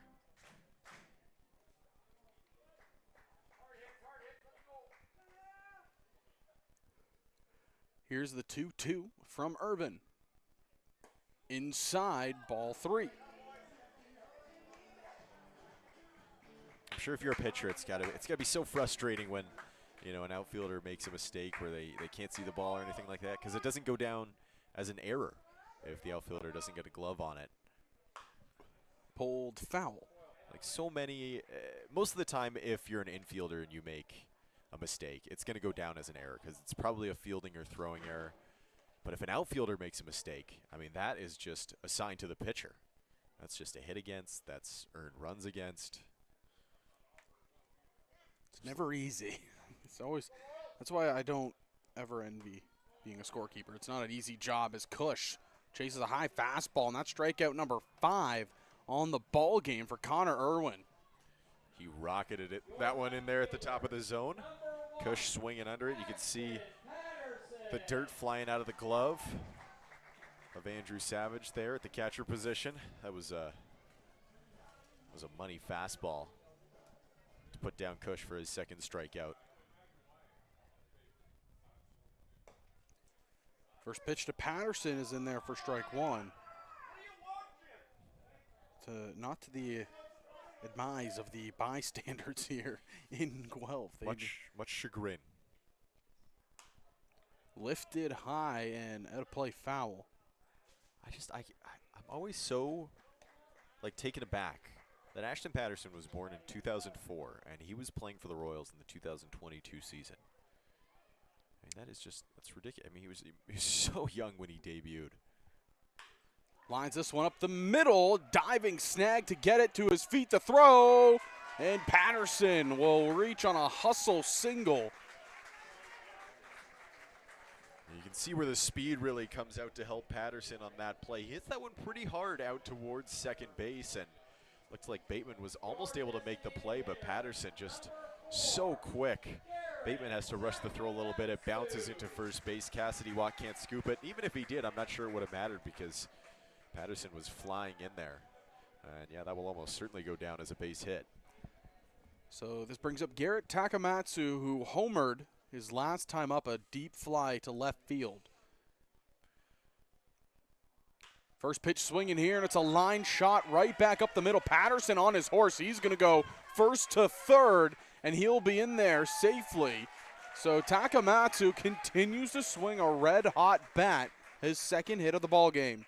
Well, we talked about it earlier in the game when the Red Sox had 9-1-2 up and they were able to load the bases for, the meat of their order. But it's the same thing here. When Patterson as the 9-hitter is able to get on base in front of the high-powered bats in this Royals lineup, it's so important. And I also just want to shout out the base running there by Patterson because he reads that off the bat that ball's not going to be caught, and he picked up so much speed rounding second base. It was absolutely no question that he was going to be able to advance to third on that single by Takamatsu. So, I mean, just really nice job by Patterson. He did his job. He set the table for the top of the lineup, and he gets over to third base on that single.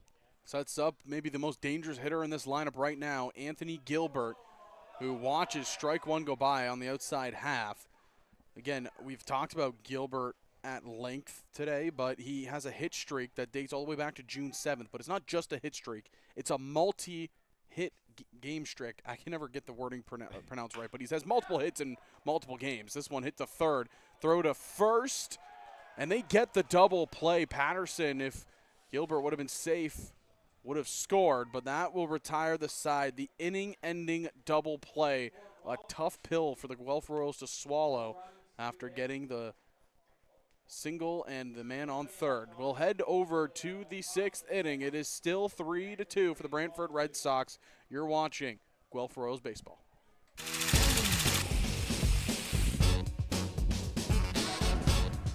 Yeah, what do you recommend? I love this color right here. So I'm gonna do like a navy and red lace. I like to be subtly flashy. My first glove was the Rawlings glove.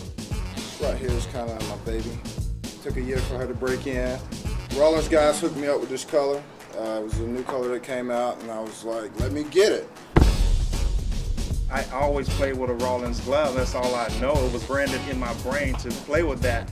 I just fell in love that it was brand new, and when you get a pro glove, you don't have to put it in the microwave, you don't have to run it over with your car. All you gotta do is use it.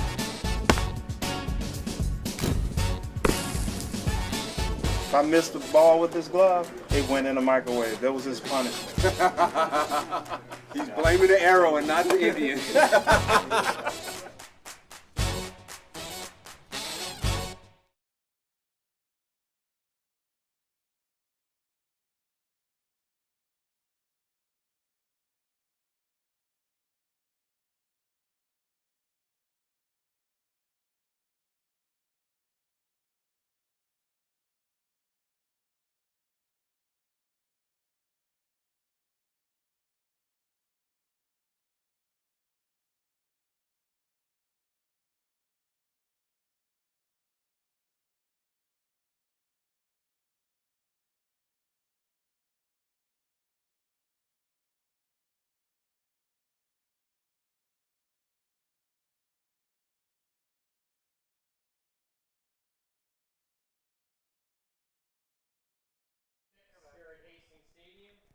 Welcome back here to David E. Hastings Stadium, home of the Royals. Zach Benoit alongside Max Purden, Ortega, Savage, and Ian Anton up to bat, due up this inning.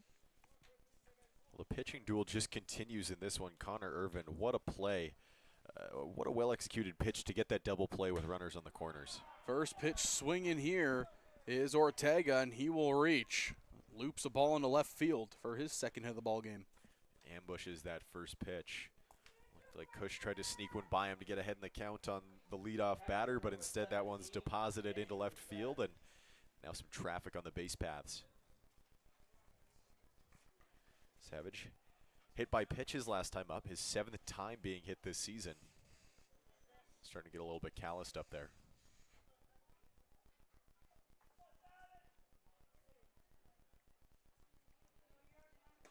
First pitch here to Savage is low and away. Playing a valuable defensive position too, and still been one of the best batters for this Red Sox lineup. Off speed on the outside half, called for strike one. You got to use B-War for catchers. F-War, it's not nice enough to him. Low and away.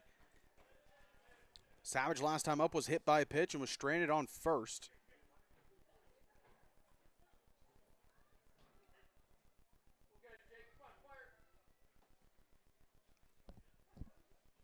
This is high, and patient as ever here is Andrew Savage.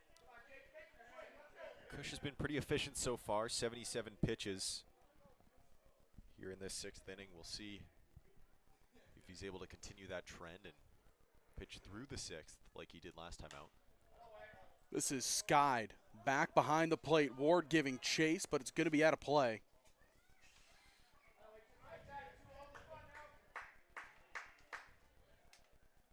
Feels like Cush has had a lot of, pop-ups that have landed just foul on that third base side. If that's hit maybe a millimeter one way or another on the bat, that's a pretty easy out, but instead, the at-bat continues. Full count here now to the Red Sox backstop. Throw over to first to check on Ortega. He's not going anywhere. He's in there safely.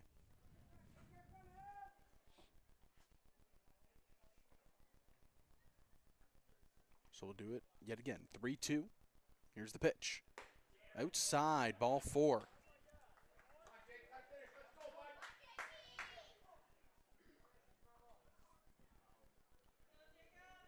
Left fielder number 32, Nick Iannantone.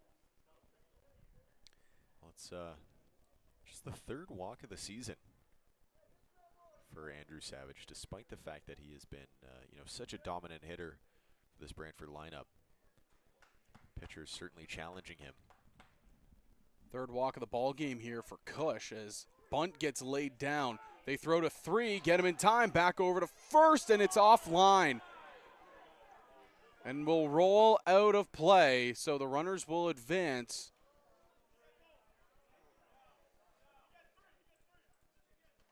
Not sure what happened over there at first base, but looks like Meskai is coming up limping. It's a really nice play by Cush to get that one over to Kyle Cush at 3rd base. The throw to first, maybe a little bit offline. I wonder if Savage got tied up with Meskai over there at first. So it's actually Geraldo. He was the one covering, and he laid out to try to get to the ball, and looked like he might have rolled his ankle a little bit.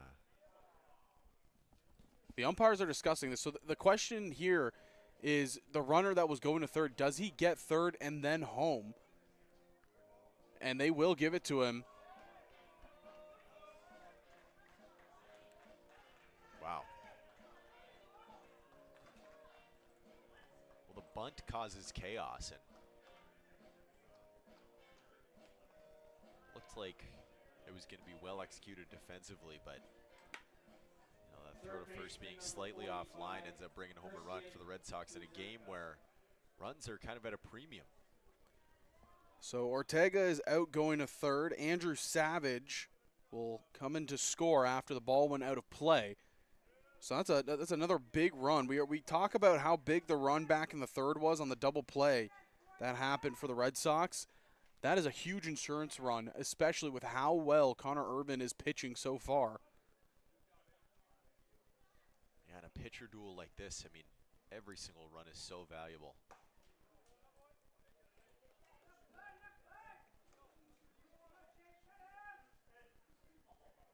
We'll see if the ruling by the umpires there ends up mattering or not. Any sort of ground ball or base hit would likely bring home a runner on 3rd with no outs anyway, or with 1 out, pardon me. This is lifted down the right field side, but foul.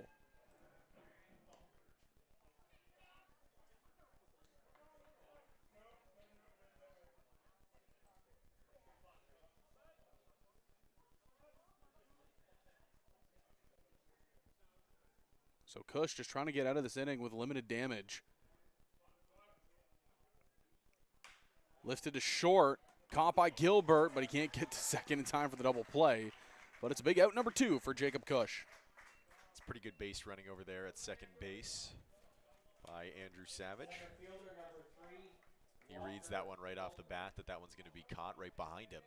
And he's able to scurry back to 2nd base. No threat of a double play.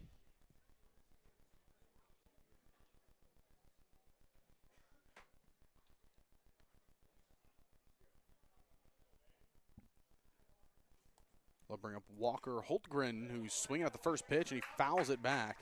It looks like it went right off of Matthew Ward, so the home plate umpire will give Ward a second to recover. Bring out a baseball there for Jacob Cush.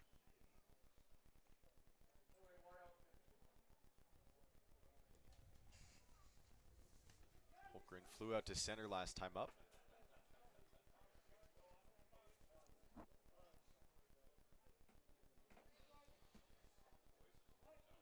Will go down as an unearned run against Jacob Cush, so still sitting at just the 3 earned runs for the game.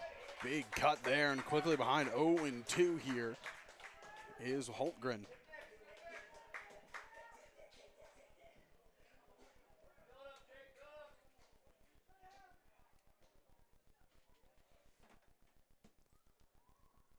0-2 count. Here's the pitch from Cush. Runner takes off for third. The throw down. Plenty of time. They got him.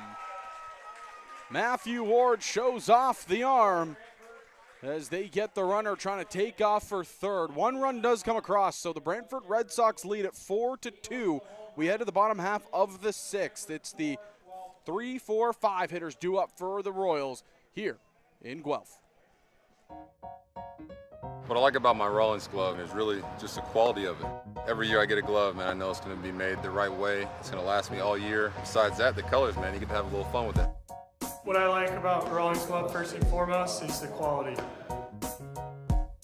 It's got to be like an extension of my hand and very flexible and have a deep pocket and, ready for diving and anything that comes my way. What I look for in a Rawlings glove is something that's durable, it's going to last me a long time. I like the Pro Preferred. For me, I just feel like it lasts longer. I'd probably just do this whole color scheme right here. I'm gonna wait for the gold. I gotta get gold glove before I can do the gold. As a kid growing up, whenever I'd see somebody out on the baseball field, that's all I had was a Rawlings. All I wanted to do was grow up and get a chance to be on a major league field and, have my Rawlings.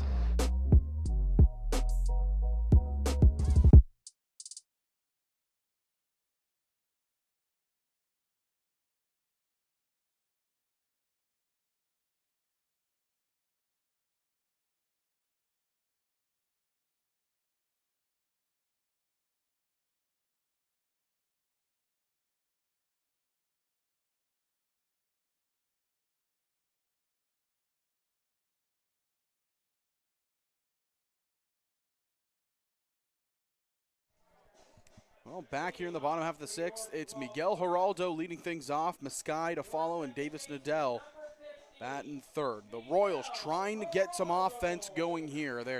They trail by 2. Cush has pitched pretty solid here tonight. The control hasn't been what we've seen throughout the season, or I should say out of the last 3 games that he's pitched, but he's keeping his team in it. That's all that he can ask for. Now the offense needs to get rolling. They got to figure out Connor Irvin, and Geraldo is first pitch hacking, and it's strike number 1. Well, the Royals have trailed by 2 runs multiple times in this game. Once in the bottom of the first when they were batting, and the other time in the bottom of the third. And each time they were able to get a run back and cut into that deficit. We'll see if they can do the same here. Pitch there, they appeal down to first, and he did not go around, so the count goes to 1-1. Again, you got some big bats coming up here, Geraldo, Maskai, and then Nadal. It was a little bit of a backbreaker in the 5th inning there with Gilbert grounding into the double play. But if you're the Royals here, you have faith in your lineup, 1 through 9. As Geraldo watches that go by. Connor Irvin has been so tough this game, and if you're the Royals, you're just really hoping that the more and more times you get through the order, the more times you see those pitches, the more familiar you get, and hopefully you're able to do a little bit more damage. Still no walks allowed by Irvin in this one, with the 5 strikeouts to go with it. Off speed, inner half, doesn't catch the corner, so count running to 3-1. It really feels like there hasn't even been very many 3-ball counts for Irvin so far.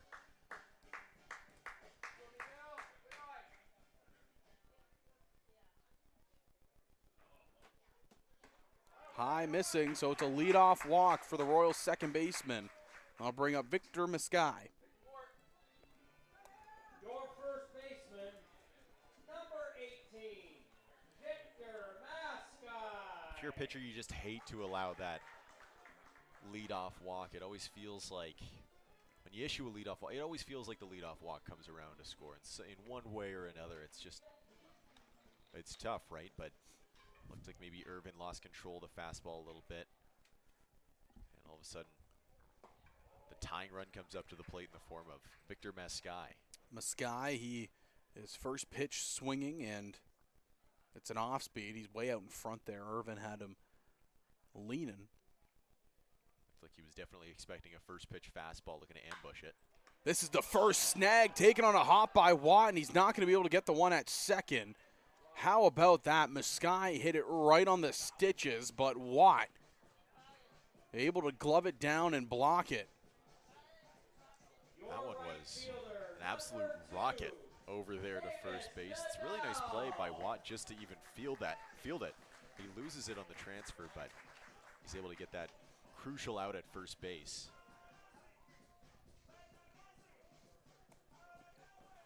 So a big play there for the side of the Royals. They are able to get the runner advanced up to second on the bobble.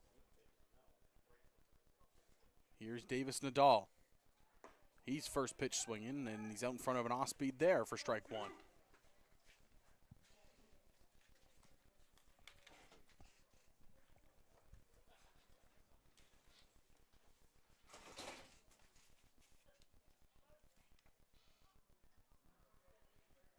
Own one. Nadal not chasing there low. Nadal 0 for 2 in this one, but well-placed single would once again get the Royals back within a single run. They've got Irvine a little bit more on the ropes this inning. Doing a good job of laying off some of his off-speed and breaking pitches.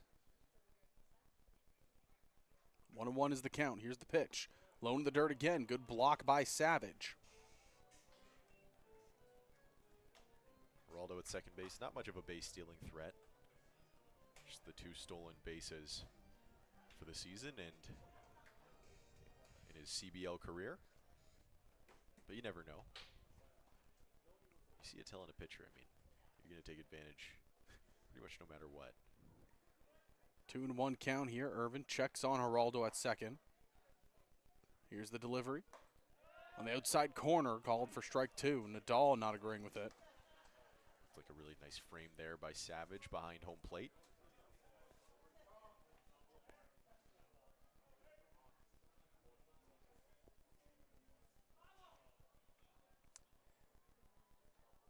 Irvin has been tremendous here today. Even count 2-2. Nadal swings through it for strike 3.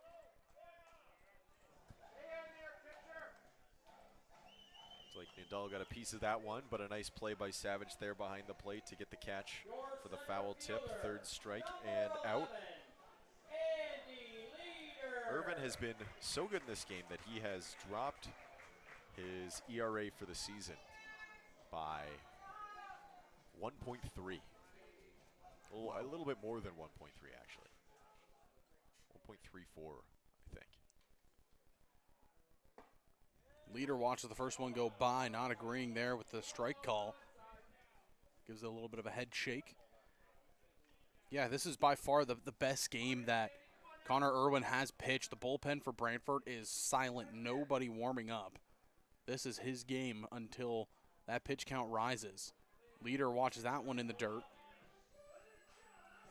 But he has been tremendous. The line says it itself.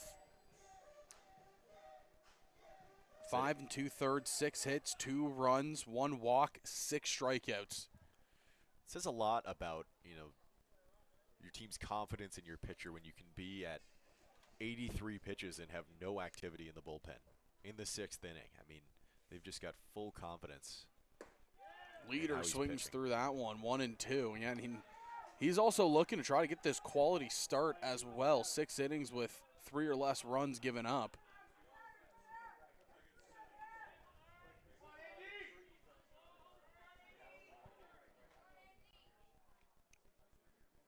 Andy Leader trying to get at least 1 run in with a runner at second in Geraldo. Here's the 1-2. Not chasing the off-speed, low and away. Great block over there behind the dish by Andrew Savage, able to get over and prevent the runner from reaching third. But yeah, I mean, just full confidence from this coaching staff with Brantford that Irvin is going to be able to finish this inning, if not go further.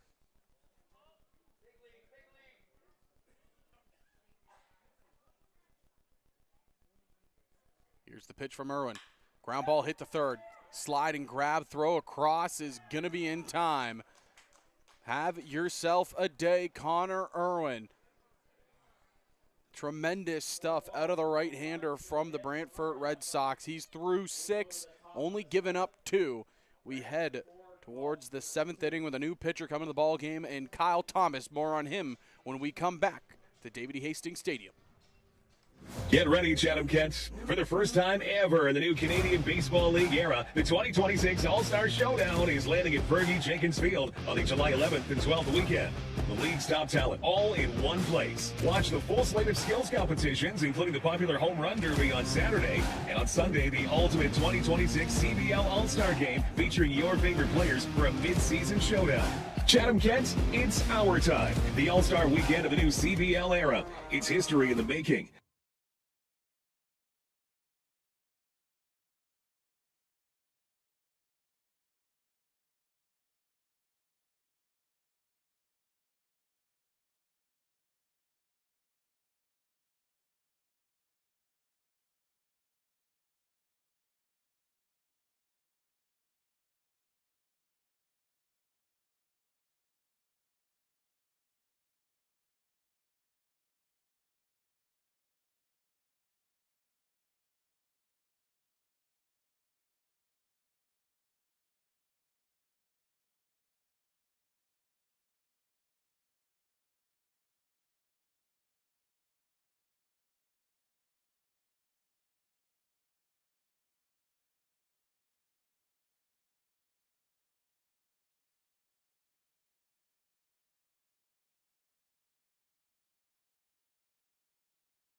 Back in the ball game here, and it's Kyle Thomas who will be towing the slab here for the side of the Guelph Royals. Thomas has one of those relief arms that has been so good for the side of the Royals as he looks to continue on his campaign.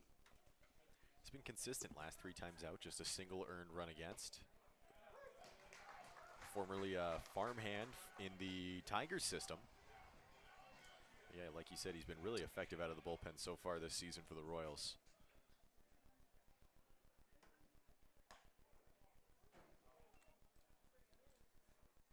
And that looked like it went awkwardly off of Ward, so again, the umpire will give Ward some time to recover. He's taking a little bit of a beating here today. Definitely, yeah, that looked like maybe it caught him on the south side of the palm. Through that. Yeah, not an easy job being a back catcher whatsoever. I did it for 3 years back in my playing days, all those years ago, but never will go back to being a catcher. I respect anybody that can do it. Not for me, though. This is fouled off. Fouled off of Ward. I think it was off of his glove, yeah. Umpire doing a nice job making sure that, when he needs it, he's going to take a little extended walk out to the mound to give the ball to the pitcher, give the catcher a little bit of time to rest. Here's the 1-2, fouled off towards the parking lot. Well, it hasn't been the strikeout that has made Kyle Thomas effective so far this season. He's been good, but only the 2 strikeouts through his 6 2/3 innings of work. Off speed, just missing, and I mean just. Looked like a great spot. It looked like the umpire was thinking about calling that a strike. He took sort of a staggered step with his right foot. Like he was maybe going to call that one a strike, but instead it's a ball, and this at-bat continues. This is a line shot down the left field line, and it's going to be in there for extra bases. Turning on the Jets is Holtgren, the throw to second, and it'll just get by Geraldo, and there's a little bit of a look from Kyle Thomas to the umpire after that call. It looks like the ball maybe rolled out of the glove there at second base, so the throw might have been in time, but the ball was lost. Sort of eliminated any possibility that that one would be called out, and now once again traffic on the bases and runner in scoring position with no outs for Brantford here.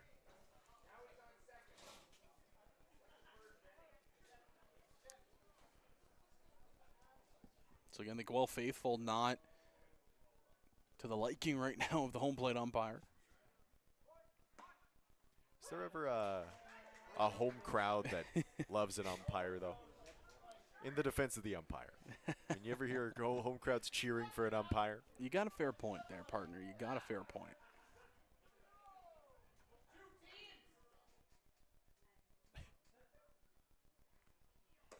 Watt swings through that, and he's quickly behind 0-2. Back-to-back really good breaking balls out of the hand of Thomas. Need a strikeout here or a pop-out, something that gets the out and doesn't advance the runner to third base. Here's the 0-2. Watt fouls that off.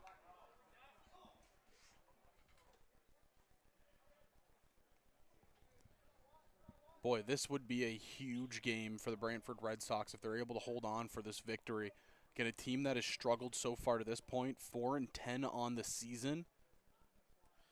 To come into Guelph and steal a win against a red-hot Royals team. It's blown away there, so count goes 1-2. Be about as impressive as they come in terms of wins. Again, this is the team that beat the Welland Jackfish just a couple games ago. That was a statement victory for them.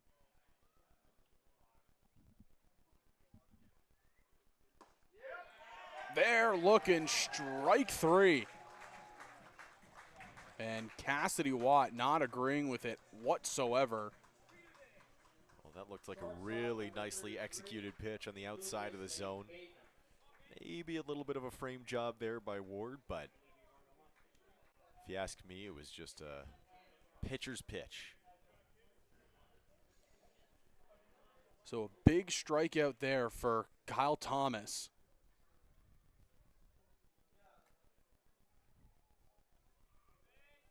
Runner still at second. First pitch swinging here is Lucas Bateman, and he's swinging through it for strike 1.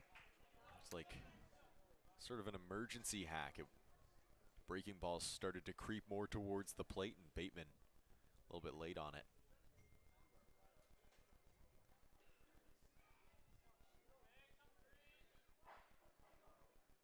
Off speed, and that was a little bit of a excuse me swing off of the bat of Lucas Bateman. It was an off speed that broke late, and he kind of inside out of the ball, foul. But again, Thomas will take this. He's ahead in the count, 0-2.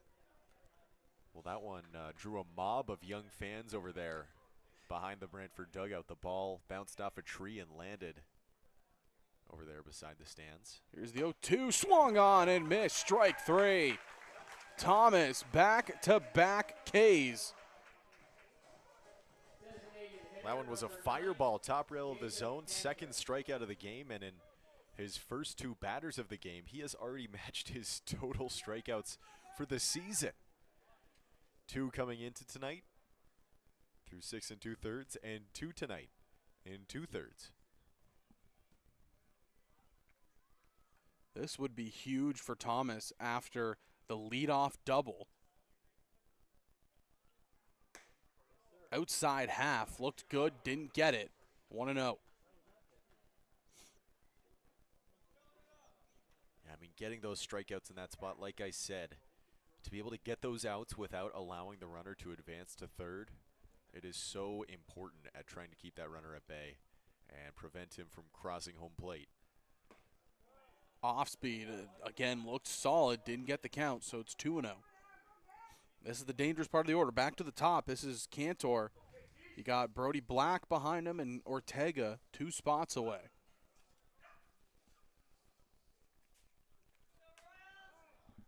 Thomas doing whatever he can to hold on to the deficit that the Royals already are in, 2 runs. I mean, this deficit, the way that the Royals have been swinging the bat lately, it's manageable, but if the Red Sox are able to put up a crooked number with the top of their lineup coming up. Cantor swings through a fastball at the top of the zone, 2-1 it goes. You got to keep this deficit at bay. Give Thomas one thing, he's not been afraid to challenge these hitters with fastballs. No, he's not nibbling. He's going right at it. Went again with the high fastball, but doesn't get it. Falling behind 3-1. A little bit annoyed with himself there. Just missed on the outside part of the zone.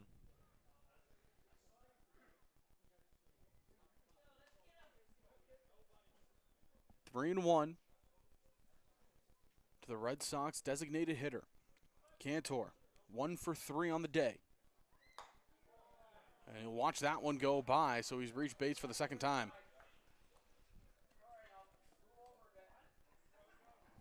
Well, this appearance from Kyle Thomas has certainly been an aberration in terms of how he's pitched to start this season. Just the second walk he's issued so far to start this 2026 campaign. So he's got the 2 strikeouts to match his season totals, and now he's got the 1 walk to match his season total. That'll bring up the right fielder Brody Black, who has walked twice already this game. He's 0 for 1 with a line out to left field his last time up. In a spot to do some damage. Thomas trying to hold it at bay. Fires in strike 1.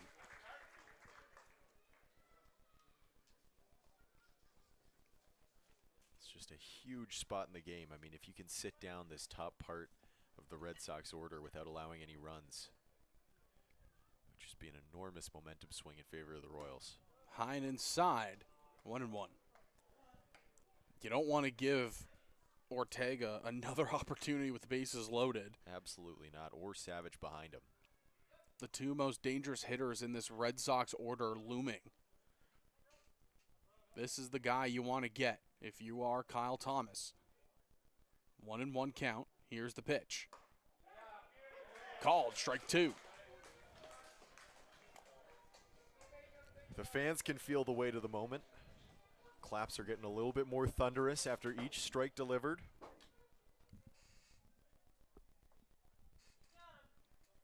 One, 2 count. 2 outs, 2 on. Royals trailing by 2. Thomas trying to strand the leadoff double. Big swing. In and out of the glove. No, it's a foul ball, says the home plate umpire. Ward was saying it was on the transfer. Wow. Looks like even Black maybe thought that was a strikeout. Oh, so we've got an ejection. I believe that's the first base coach that just got tossed.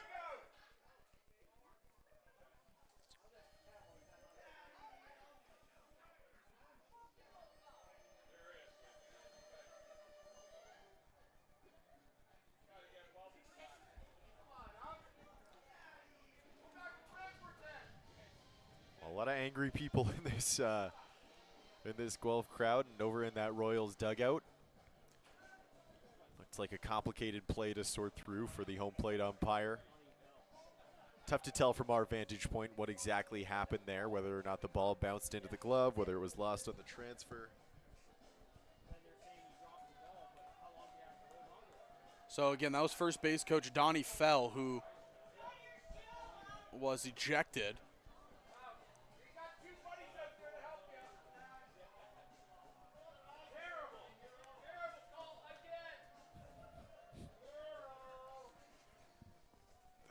So here we go. We'll do it again. Could you imagine if he gets a strikeout on this pitch after all that? He strikes him out 1 pitch later. Well, we saw this happen earlier in the inning where a call didn't go the way of the Royals, and it resulted in a double. Can Thomas change that narrative here? Swing and a miss. Strike 3. It took 1 extra pitch, but it results in the same. Another strikeout for Kyle Thomas, and he holds the leadoff double at bay. The Royals a little bit fired up, trying to get back on the sticks. They trail by 2 as we head to the bottom half of the 7th. You're watching Royals TV.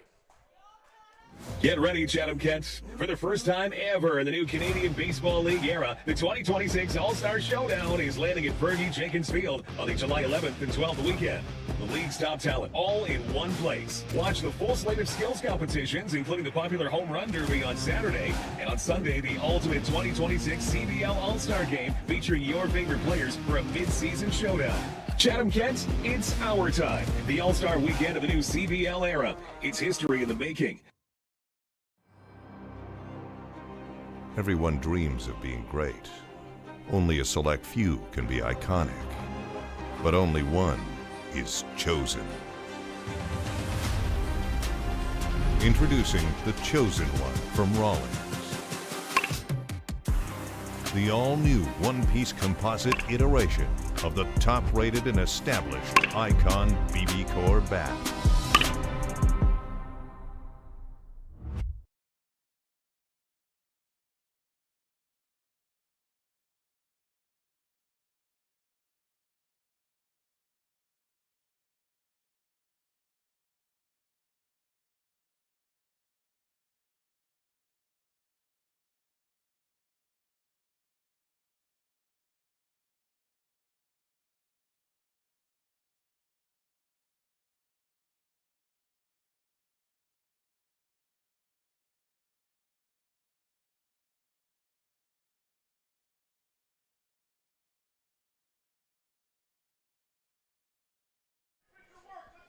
Welcome back. Bottom half of the 7th inning. Matthew Ward will lead things off against Connor Irvin. Well, with Donnie Fell getting ejected, the first base coach, that means we have a new first base coach. Paul Ante will be headed on out there, a Guelph Sports Hall of Famer, longest serving coach in the CBL. He takes over the duties there at first base. Well, some drama in that last frame, and you know, I pointed out it would be pretty funny if all of that would happen just for, you know, the following pitch to be a strike, and that's exactly what happened. What happens. Sometimes the baseball gods understand. Ward fouls this off the netting in front of us. Still looks like, I mean, a little bit of activity out there in the bullpen, but. Yeah, it looks like there's an arm up and throwing for Brantford, but again, Connor Irvin has been tremendous. Again, a guy coming off a start where he allowed 11 earned runs. Pitching the way he is here against a team that has been one of the hottest squads in the CBL.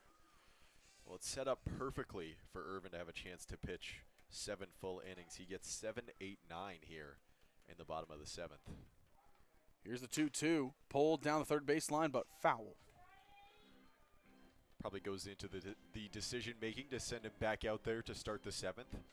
Knowing that you've got this pocket in the order, I would imagine that, you know, if the top of the order were to come back up, that's maybe when the call to the bullpen would be made. Here's a 2-2. Outside, full count here on Ward.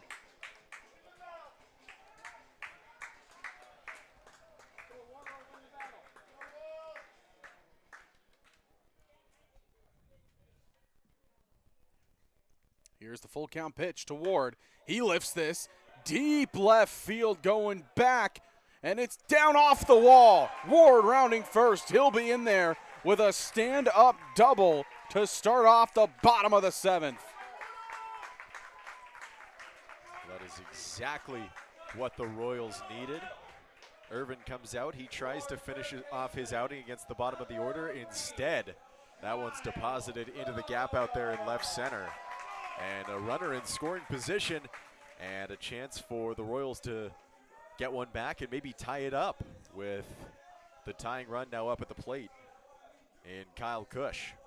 Out there in left, Nick Iananton got all tangled up getting towards the wall and just couldn't get to the ball. And like you mentioned, you have the bottom of the order that can threaten here with Kyle Cush coming up. It looked like some awkward footwork out there from Iananton.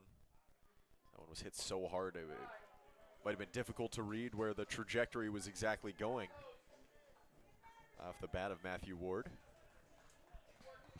Confidence booster for Ward. That one was really well struck. Yeah, if he pulled it a little bit more, that might be a home run clearing the fence, but he hits it towards that gap. As Cush watches that go by for the count, even up 1-1. I'm sure he's happy with the double. Yeah, take whatever you can get. Exactly. And they have not been able to get much against Irvin here tonight, so. 1-1 count here to Kyle Cush. He swings through that high fastball. Looked like he was definitely sitting on something off speed there. Looks like he was pretty late on the fastball in addition to swinging under it. 1-2 count now to the Royals' third baseman. Irvin checks the runner. Here's the pitch. Outside, 2-2. Now hear me out with this. If he grew his hair out a little bit and the mustache was a little more curly, we'd be looking at Raleigh Fingers on the mound. Maybe it is Raleigh Fingers. You never know. Reborn. Maybe he's in disguise. Love that. That'd be awesome. He's kind of pitching like it. 2-2 count. Cush, grounder to second. Takes it on the hop. Throw to first is just going to be in time. The runner will advance up to third.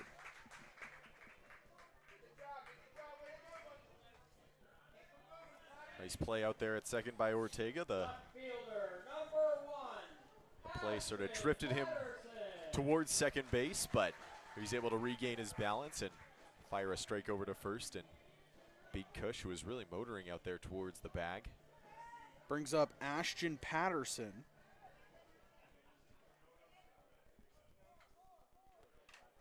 Irvin getting close to 100 pitches in this game. Patterson is first pitch swinging. The infield playing in. They are guarding against this run, which is kind of shocking in a two-run game. Yeah. This will be the 100th pitch for Connor Irvin. What a start. Patterson had a big game against the Barnstormers. This is a grounder hit to second, and they get the play they were looking for. The infield plays in, halts the runner at third, and we are quickly here with 2 outs in the bottom half of the 7th. It's a heck of a play by Ortega there. He's able to field it off a bit of an awkward hop with the way he's played in. That one bounced. It looked like right at his feet. He makes eyes with Matthew Ward over there at third base. Holds him at bay and gets it over to first. It's a couple of impressive plays over there at second base from Ortega, who already has the home run in this game and is making his impact felt defensively. And now a meeting at the mound. This might be the end of the line here for Irvin. Well, they're going to see how he feels here with this one. But, I mean, he's pitched tremendously. 2 runs through 6 2/3. He's into the triple digits. You don't see that too often. And I think we're also going to get a maintenance change here with Bateman. He's switching out his gloves. So that's going to definitely be something interesting to see.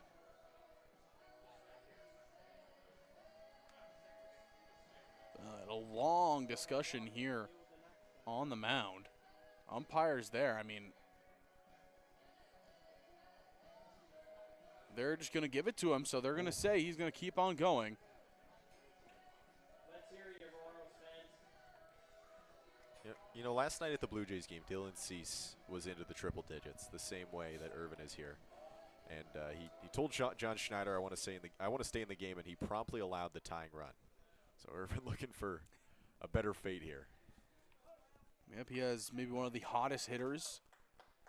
And Garrett Takamatsu up to the bat. And Tak is swinging through that one for strike 1. 2 for 3 on the day. A homer and a single.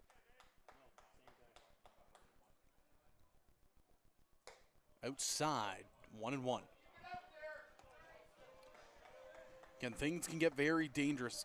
Anthony Gilbert waiting on deck. Geraldo right behind him in the hole. This is exactly why you have a bat like Takamatsu batting leadoff for these types of spots.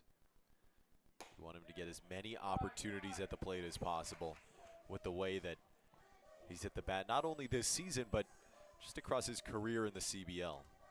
And is there any other batter on this Royals roster you'd rather have up at this moment? He's ahead in the count, 2-1. Make that 3-1. Patient as ever is Takamatsu, not chasing here. Tak had a 6-game hit streak, or excuse me, 7 I should say. 7-game hit streak snapped against Hamilton. Fouls this one off to the backstop, 3-2. He got a hit against Welland and 2 hits here tonight, so he's trying to regain that 7-game hit streak he had earlier. Here we go. Counts run full, 2 outs. Runner on third. One of your best hitters at the plate. 3-2, here's the pitch. He gets him swinging. Connor Irvin through 7, only gives up 2. And a tremendous start out of the Brantford right-hander. We'll see if his day will continue or if it's over after 7, but nonetheless, tremendous work for the side of Brantford. They lead at 4-2 as we head to the 8th inning here in Guelph, Ontario. What I like about my Rollins glove is really just the quality of it. Every year I get a glove, man, I know it's going to be made the right way. It's going to last me all year. Besides that, the colors, man, you get to have a little fun with it. What I like about Rollins glove first and foremost is the quality. It's got to be like an extension of my hand and very flexible and have a deep pocket and, ready for diving and anything that comes my way. What I look for in a Rawlings glove is something that's durable, it's going to last me a long time. I like the Pro Preferred. For me, I just feel like it lasts longer. I'd probably just do this whole color scheme right here. I'm gonna wait for the gold. I gotta get gold glove before I can do the gold. As a kid growing up, whenever I'd see somebody out on the baseball field, that's all I had was a Rawlings. All I wanted to do was grow up and get a chance to be on a major league field and, have my Rawlings.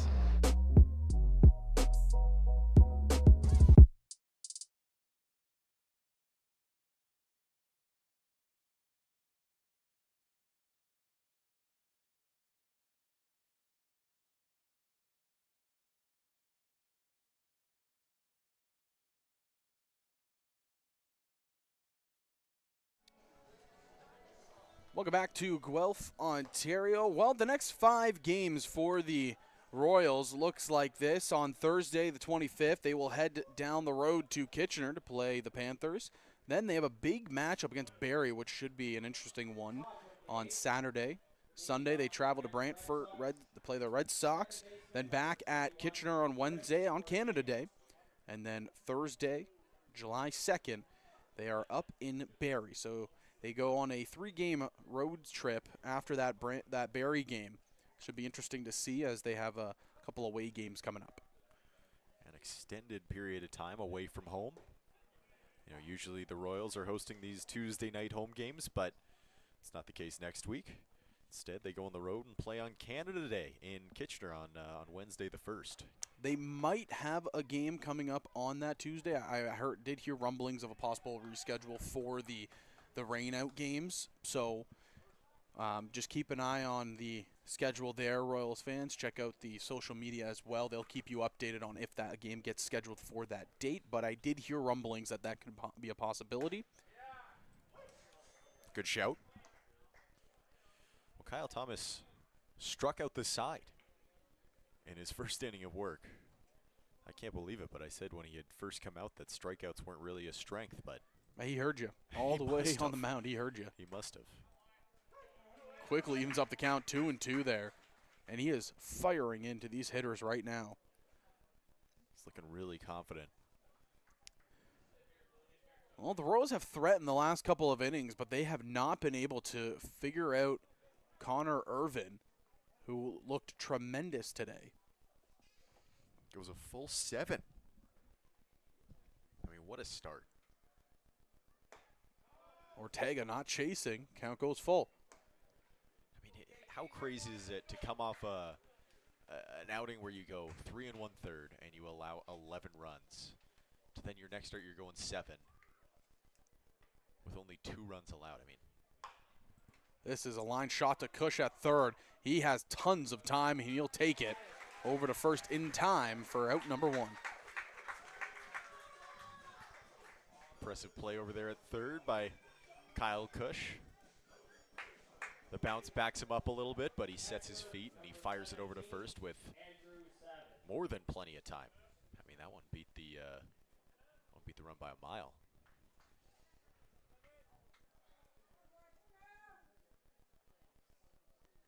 Also sits down the batter in front of Andrew Savage, who we've talked about throughout this game as being just such a dangerous bat in this lineup. This is a shot over to Gilbert at short. Takes on a hop, throw to first. And on back-to-back pitches, 2 outs. That helps. Talked about how dangerous he was, and he's down in 1 pitch. Well, there's been a ground out to third, a ground out to short. Geraldo, you're up next here with We're going Nick around the horn. Einantone coming up.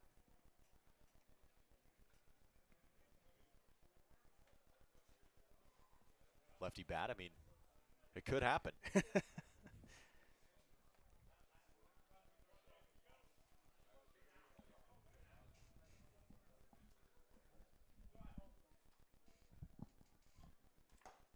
Pitch in there for strike one.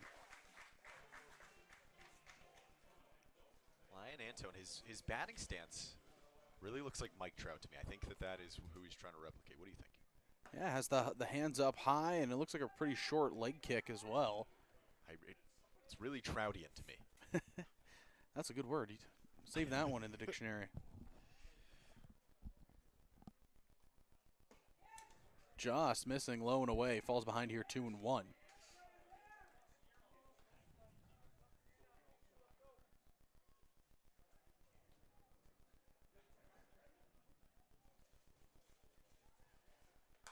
Line shot foul. Evened up 2-2. Einantone 0 for 3 on the day. He's reached base once via the fielder's choice.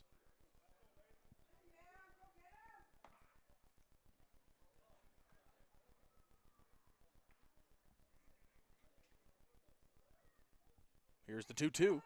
It's an off speed. Tried to pick the corner, but a little bit too much on it as it drops down into the zone. Well, I mean, that's the advantage of getting the one pitch out to Savage. Now you got more pitches to work with your third batter of the inning. This is lifted up and out of play foul. So staying alive here is Einantone. The third at bat probably doesn't feel so bad when you've been so efficient so far. Thomas, though, up to his 37th pitch. It's really sort of snuck up there, that pitch count. Kazemka waiting patiently on deck. Full count pitch, and just down low, missing for ball 4. Give credit to these Red Sox hitters. They have been patient as ever here today. Not afraid to take the walk. They're definitely looking to, drive those pitch counts up. Looking for the pitches that they like. Christian Kazemka coming up again. 0 for 3 as well. He's hit the ball hard twice, just hasn't been able to find a hole, and he's swinging through the first pitch here for strike 1.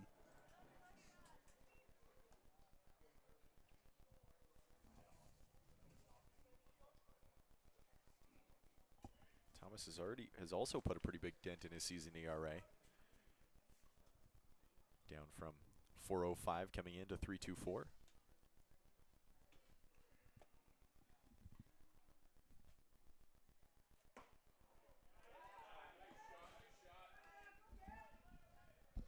Count evened up here, 1-1.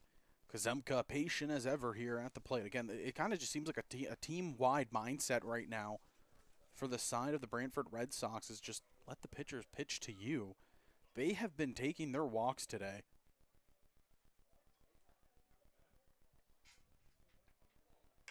Off speed, but it's hit off the handle. Over to Cush at third. Throw across the diamond is in time, so the 2-out walk doesn't come back to bite. And Kyle Thomas, well, have yourself a day. 2 innings of solid work in relief. The Royals still trail by 2. We head to the bottom half of the 8th. They've got 6 outs to play with to try to even this one up. You're watching Guelph Royals TV. Everyone dreams of being great. Only a select few can be iconic. But only one is chosen. Introducing the Chosen One from Rawlings. The all-new one-piece composite iteration of the top-rated and established Icon BB Core bat.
Well, the book is closed on Connor Irvin, who just had a tremendous start. Nothing more you could ask out of him.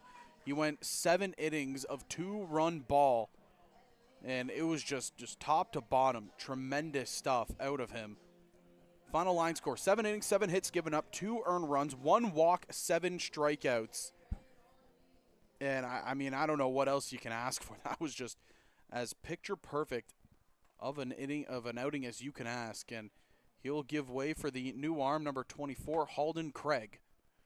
I mean, that Irvin start, with the context that this is a Guelph lineup that has been hitting the ball so well coming in, and he just comes out and he just completely shuts them down. It's about as impressive as starts come. But Halden Craig in the game now, Lacombe, Alberta native. Pretty good start to the season. 11 innings pitched, just a 3.97 ERA. That whip is a little bit high, though. You wonder if maybe a little bit of regression to the mean is coming in that department. But certainly a quality reliever in the game here, looking to keep this lead intact for the Red Sox. Yeah, his season has been really tremendous. He has 1 save and 1 win on the year. He has 3 outings where he didn't give up a run, and then the 2 outings where he did is kind of where all the damage came from. It was 3 2/3 innings pitched, 3 earned runs, 7 hits against the Hamilton Cardinals. Gilbert shoots this down the right field line. It's a fair ball. He's going to take a wide turn. He's on his horse into second. The throw ends, not going to be in time. Ball gets away, but he will hold his ground. Anthony Gilbert with another hit. His second double of the ball game. Man, is he red hot right now or what? His first step out of the game, he ripped one down the third base line, this time down the first base line. That one was hit really hard. Didn't look like Watt was playing too far off the bag there, but the exit velocity just blows by him, and another runner in scoring position here for the Royals. So this is the 7th straight game that Gilbert has had with multiple hits. Whew. That dates all the way back to June 7th. He has been on fire. That works. Geraldo comes up, and catcher can't find it. Savage finally will grab it, but not in time for Gilbert, who advances up to third. Well, Craig's last time out was in that really impressive win over Welland. He went 2 2/3 and had 6 strikeouts. So of the 8 outs he recorded, 6 of them came via the K. So, I mean, absolutely overpowering versus Welland last time out. Not the start he was looking for here, though. No outs, runner on third. The infield will all come in. It's Geraldo trying to do something. He lifts a fly ball to center field. It is back. It is deep. It's off the wall. Gilbert will score with ease. Geraldo rounding into second. He'll be in there standing. RBI double for the Royals second baseman.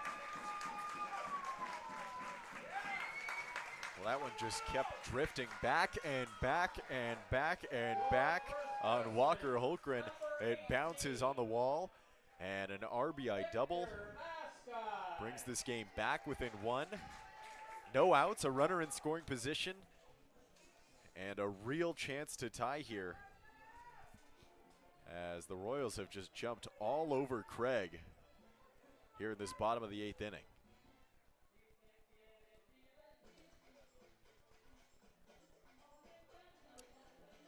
And Victor Mascai, who is 0 for 3 on the day. He is trying to come up with one of the bigger hits of the ball game. Runner in scoring position to Miguel Geraldo. Mascai, again, we talk about the light tower power that he has.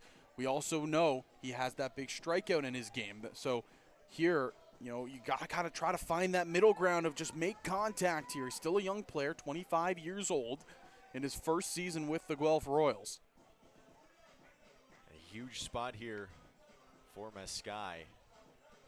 You said hitless so far in this one, but 6-game hitting streak coming in. Chance to keep that streak alive and bring in that runner from second base and bring this game back to where it started. Royals have finally struck through Maskai, first pitch swinging, and he fouls it off. They went 4 straight innings since scoring as they're finally able to break through here.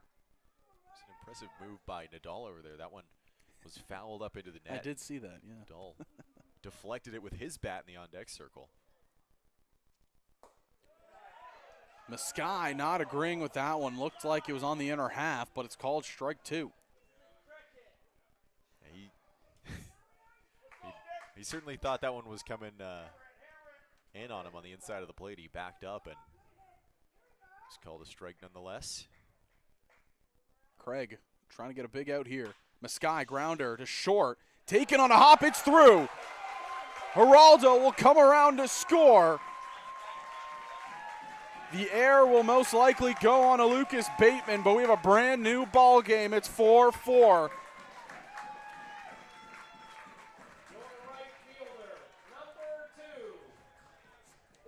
Maybe not the way you dream up tying the game. I'm sure in Maskai's head he was thinking he was going to get a clutch base hit, bring in that runner. Instead, it's a pretty innocent ground ball, it looked like, over there to shortstop, and it rolls under the glove and, you know, really heads up base running to recognize the error and fly around third base and come home. And wow, I mean, we are all tied up. I will say credit Miguel Geraldo a ton there as Nadal pops this up behind and nobody able to get there. So another life for Davis Nadal. But just to my point, credit Miguel Geraldo. He hesitated, blocked Bateman's view of the ball, and as soon as it got to him, Bateman just couldn't see it. So that play and that run is just purely credited to Miguel Geraldo. That is heads-up base running. Yeah, that's 300 IQ play, as they would say. It looked like maybe he slowed up a little bit to get in that field of view, but nothing illegal there. Definitely amped up the degree of difficulty on what otherwise would have been a very routine ground ball over to the 6th spot. Nadal squaring around again. Gets it down right back to the pitcher and Craig. The play over to first will be in time, so the sac bunt by Nadal to advance the runner. I don't think I have ever seen a third baseman come in as much as Kuzemka did on that play. He saw the bunt was about to be put down, and he ran, I think, down below the mound. That was pretty unusual defensive positioning. But both teams get what I would assume is the intended outcome. You get the out at first base, and the runner advances to second. I'll bring up Andy Leader with a runner in scoring position, the go-ahead run in that. And Leader squares to bunt, but he pulls it back. So interesting development here as they're just trying to play past the baton, it looks like. They're playing the smallest of ball.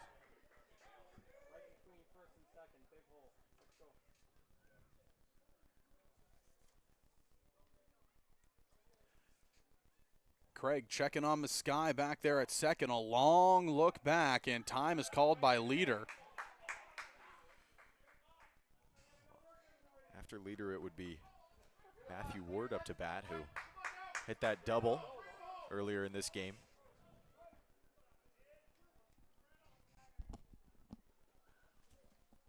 Another long look back. Here's the pitch. Leader swings through that one for strike 1. Looks like he started to reconsider that bunting decision that it looked like he was trying to make in that first pitch that he faced.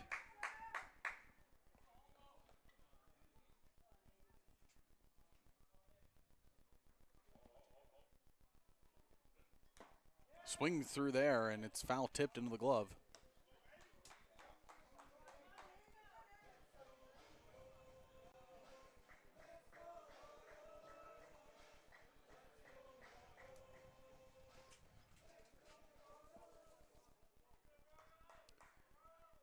Craig ahead of the count here, 1-2. Here's the pitch.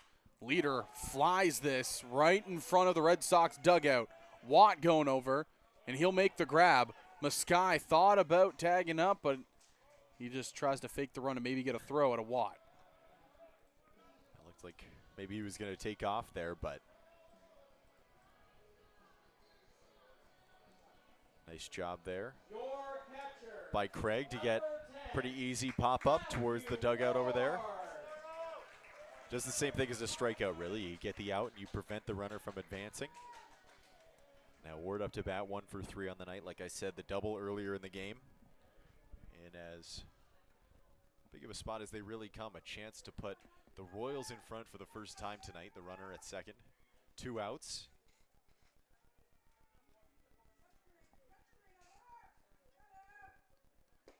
Ward, he had a big double, like you said, just a couple innings ago. We got some fireworks going off. I don't think Ward's too happy about that. Yeah, they got to wait till those are over. Beautiful. Hey, you can see the fireworks in the background. Yeah. And you can certainly hear them.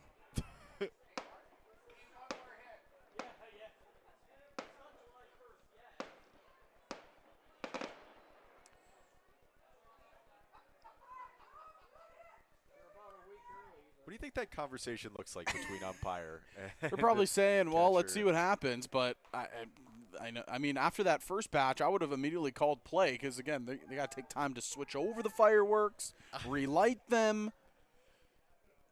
Now, you've given them time. They're probably already halfway through the process. I thought I saw fireworks earlier. I knew I wasn't crazy. Missing on the outside half. Count runs 1-1.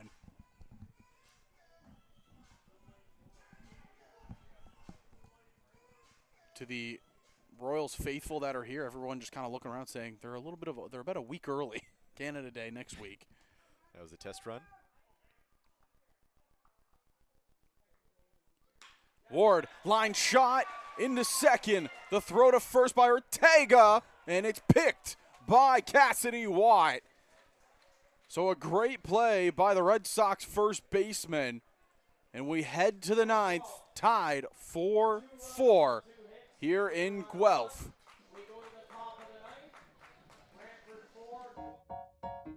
What I like about my Rollins glove is really just the quality of it. Every year I get a glove, man, I know it's going to be made the right way. It's going to last me all year. Besides that, the colors, man, you get to have a little fun with it. What I like about Rollins glove first and foremost is the quality. It's got to be like an extension of my hand and very flexible and have a deep pocket and, ready for diving and anything that comes my way. What I look for in a Rawlings glove is something that's durable, it's going to last me a long time. I like the Pro Preferred. For me, I just feel like it lasts longer. I'll probably just do this whole color scheme right here. I'm gonna wait for the gold. I gotta get gold glove before I can do the gold. As a kid growing up, whenever I see somebody out on the baseball field, that's all they had was a Rawlings. All I wanted to do was grow up and get a chance to be on a major league field and, have my Rawlings.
Top half of the ninth inning, and the Royals will go to their shutdown arm in Kevin Escorcia.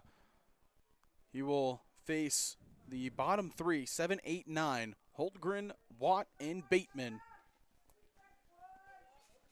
Well, the ERA certainly does not tell the story for Kevin Escorcia. I mean, if you look at his game logs, the ERA, 7.59, not great, but let's count them. 1, 2, 3, 4, 5, 6, 7 scoreless outings in,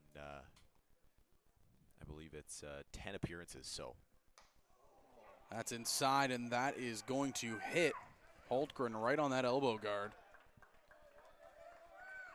Well, if you're going to be hit anywhere, I would probably prefer to be hit on the elbow pad, although I might agree with a fan who yelled out it sounded like it maybe hit the knob of the bat.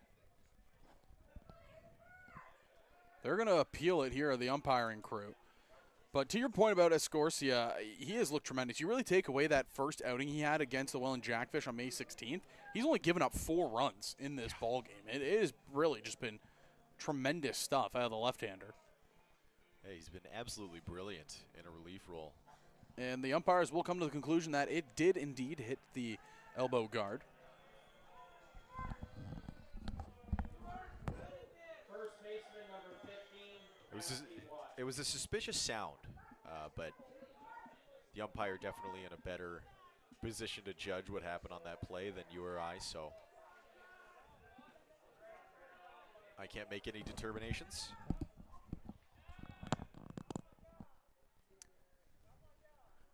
Ground ball chopped to short. Gilbert, the flip over to second in time. Geraldo to first, and it's a tailor-made 6-4-3 double play. Well, that ball went off the bat and into the glove of Gilbert, who threw it over to second for the easy 6-4-3 double play. My favorite math equation, 6-4-3 equals 2. I think some in the Royals dugout may be saying, ball don't lie.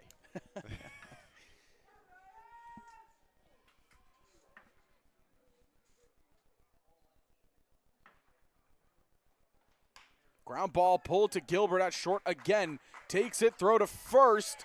And Escorcia gets a big-time double play and another ground out.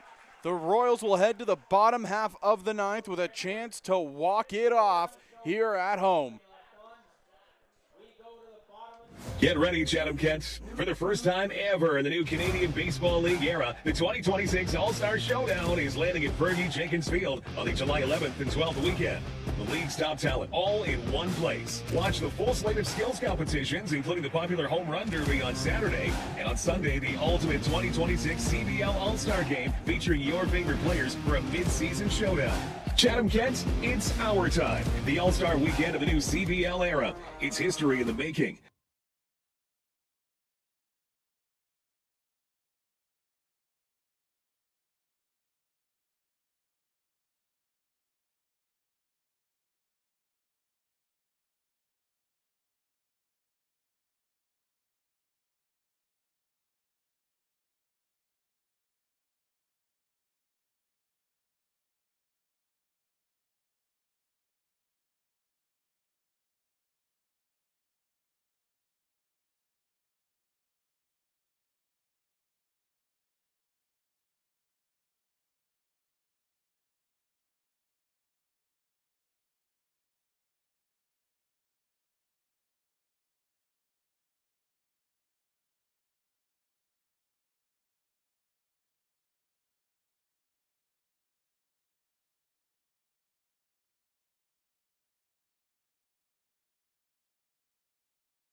Well, we've seen this before, a Tuesday night and a chance for the Guelph Royals to walk it off.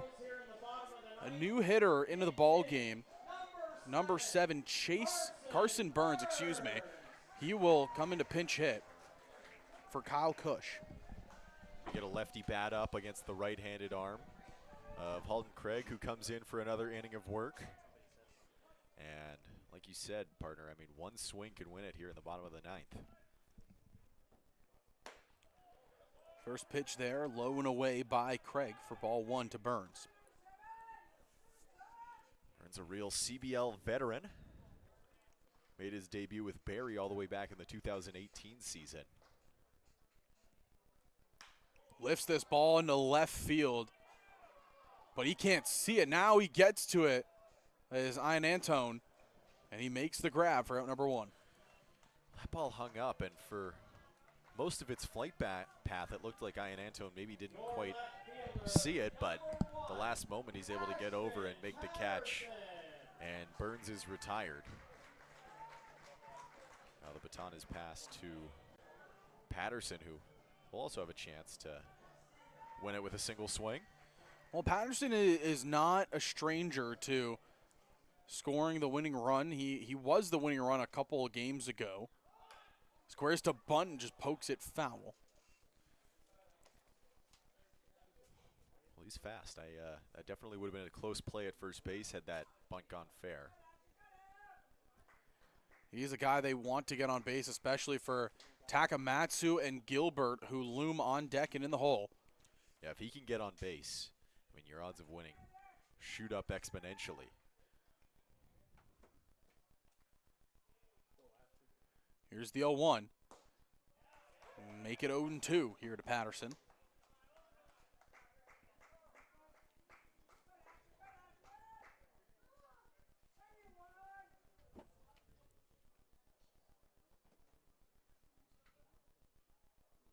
Patterson patient.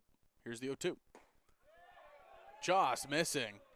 Good eye there by Patterson. Loud reaction over there from the Brantford dugout. They maybe disagreed with the call. Looked like it was maybe a little bit low.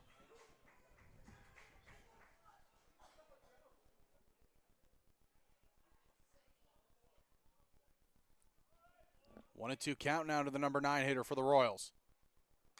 And he fouls it right towards the backstop, staying alive.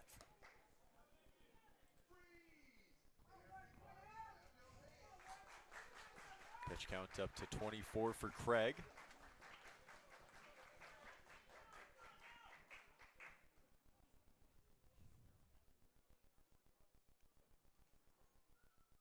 Here's Craig with the delivery. Line right back up the middle. It's a slow roller, and it's going to be stopped by Ortega, but not in time to get Patterson.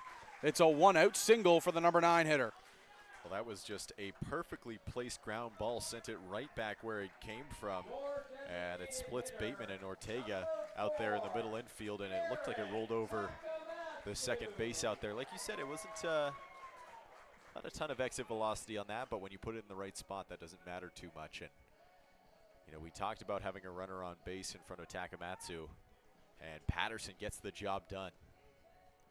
Well, I'll give you an over-under here of 2.5 pitches that Patterson takes off for second. As Tack grounds this over to third, and it gets through! Patterson thought about turning and going to 3, but he scurries back into second. That's another hit for Garrett Takamatsu. Well, that one was absolutely smoked off the bat of Takamatsu. You could really hear it. And it was playable over there for Christian Kuzemka over at third base, but not able to really get a handle on it. And Patterson scurries into second, Takamatsu at first. Well, it's Anthony Gilbert coming up, the man who has hits in 7 straight games, the man who has been on a heater since joining the Guelph Royals with a chance to walk it off here on a Tuesday evening. Craig checks on Patterson. Here's the delivery. First pitch swinging, a vicious cut for strike 1. Gilbert wanted to go home on that pitch. He really put the whole body into that swing. He comes up empty. But like you said, I mean, this is just one of the absolute best bats in the Guelph lineup and the most important spot of the game so far with a runner in scoring position. He scored twice tonight, looking for his first RBI, as that's in there for strike 2, not to his agreeance. He's gotten RBIs in 3 straight games, including a big one, 6 RBIs against the Hamilton Cardinals.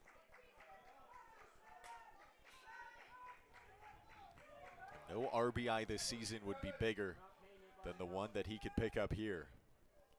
Craig checks on the runner. Here's the pitch to Gilbert. Strike 3 looking. And Gilbert just got tossed. It looked like he had a few extra words for the umpire, and he's not going to be returning to this game.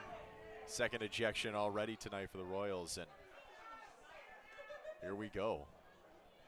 And Dino standing up for his player here.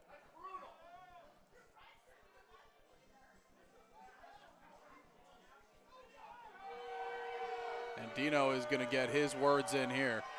He just got ejected as well. Well, 2 coaches down, a player down. Dugout starting to get a little thin for the Royals, and you could hear Dino's words from all the way up here. They weren't PG.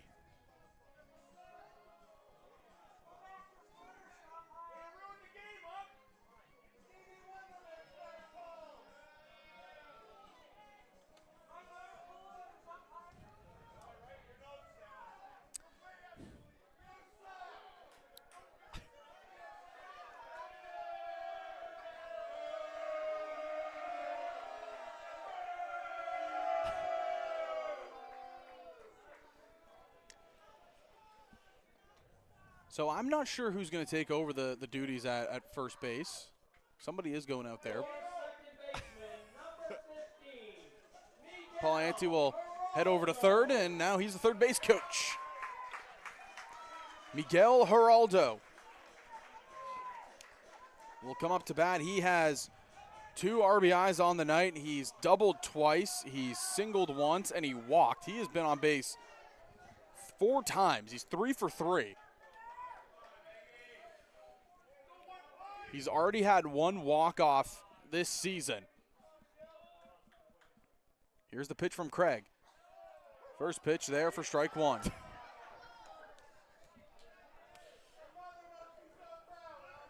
You know, we don't have the best view from here, so I can't make any determinations about the validity of the call, but the Guelph crowd certainly displeased.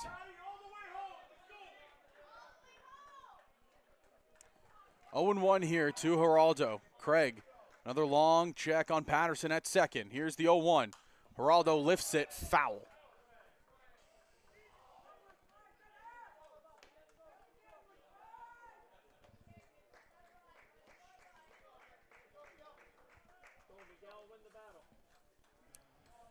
Geraldo, like I mentioned, has already had big moments in his first year with the Guelph Royals, but he's had a tremendous night tonight. 2 extra base hits, a single, a walk. He scored once. That was in the 8th inning to tie the game. He was the game-tying run for the Royals. Does he have a moment here to bring home the game-winning run? Here's the pitch from Craig. He lifts this into shallow center field. It's tailing in, and Holtgren is there to make the grab. To extras we go. 4-4 is the score. We head to the top half of the 10th inning here in Guelph, Ontario. No runs on a hit.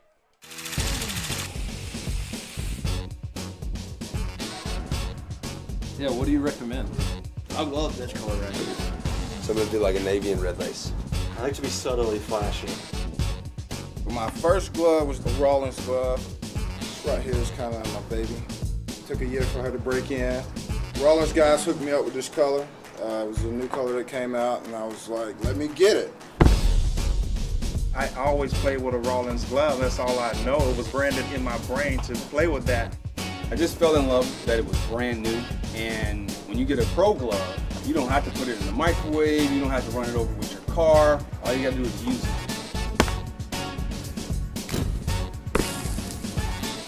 If I missed the ball with this glove, it went in the microwave. That was his punishment. He's blaming the arrow and not the Indian.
Top of the order coming up here for the Brantford Red Sox. Jacob Cantor, Brody Black, and Chris Ortega, the three due up here in this one. It's been a festive night, to say the least, here. It's been spirited. A lot of impassioned conversations with our umpires. And I've gotten rumors that the game out there in Chatham-Kent, which is 5-5, by the way, in the top of the 8th, that has also been a festive night as well. A couple ejections in that one too. It's been a good one here. A lot of anger in the air on this beautiful Tuesday night out here in Guelph. So the corners will be in here, squaring to bunt, but pulling it back there is Cantor. Yes, it has been fireworks, and there have been fireworks, literally. There have been fireworks. Figuratively and literally, we've seen Max, some fireworks. that might be your best line of the night. It wasn't mine. I stole it. Just inside. Scorsia. Just missing. Cantor is just going to be patient here. Again, the top of the order coming up here for the side of the Red Sox. The best opportunity they're going to get probably all night long. Lifts this back and fouled. Well, Garrett Takamatsu is standing over there at first base now. He's entered the game, previously the DH for the Royals, which of course means that in that second spot in the order, Anthony Gilbert, who is tossed, in his place, the pitcher will bat. If we get to that point. Yeah, I mean, don't know if we will, but I mean, if we do, it'd be quite festive to call. It'll likely just be a pinch hitter situation, but probably. Oh. 3-1 goes the count, and that pitch, I don't know where Escorcia could have missed. Scorsia definitely letting out a little bit of frustration there. He thought that one was a strike. A few fans here agree. Check swing. Count running here full, 3-2. And again, you know, Guelph have not been in the favor of some of the calls tonight, and obviously with the ejections the way they've gone, they haven't agreed with a lot of the calls. But trying to push through it here with a chance still to win it. Ground ball, pulled to short. Nadal takes it. They go over to third, and out at third is Bateman, and just an interesting decision to go to third there on the ground ball to the shortstop. So a play that could have come back and bite the Red Sox. Well, that is a huge out to get the lead runner from second base. I'm not really sure what Bateman was thinking there. I mean, a ball grounded to shortstop, generally you stay at second base there, but he gets aggressive on the base paths, and I mean, it was just a brilliant play over there at shortstop. A position that once was held by the now ejected Gilbert. I also want to make it clear, if I chuckle, it's not at any of the umpires' calls. It's at there's been a few hackles that have certainly made me laugh. They've gotten you. I can hear you. You're enjoying hearing the crowd. One of the fouls in that last at bat, a bunch of fans started yelling, "That's ball 4," which I thought was pretty funny. 0-1 count here. Scorsia ahead to Brody Black. Just off the corner.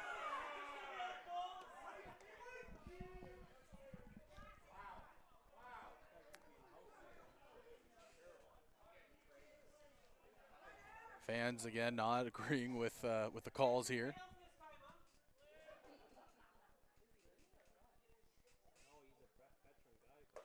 Swung on and missed for strike 2.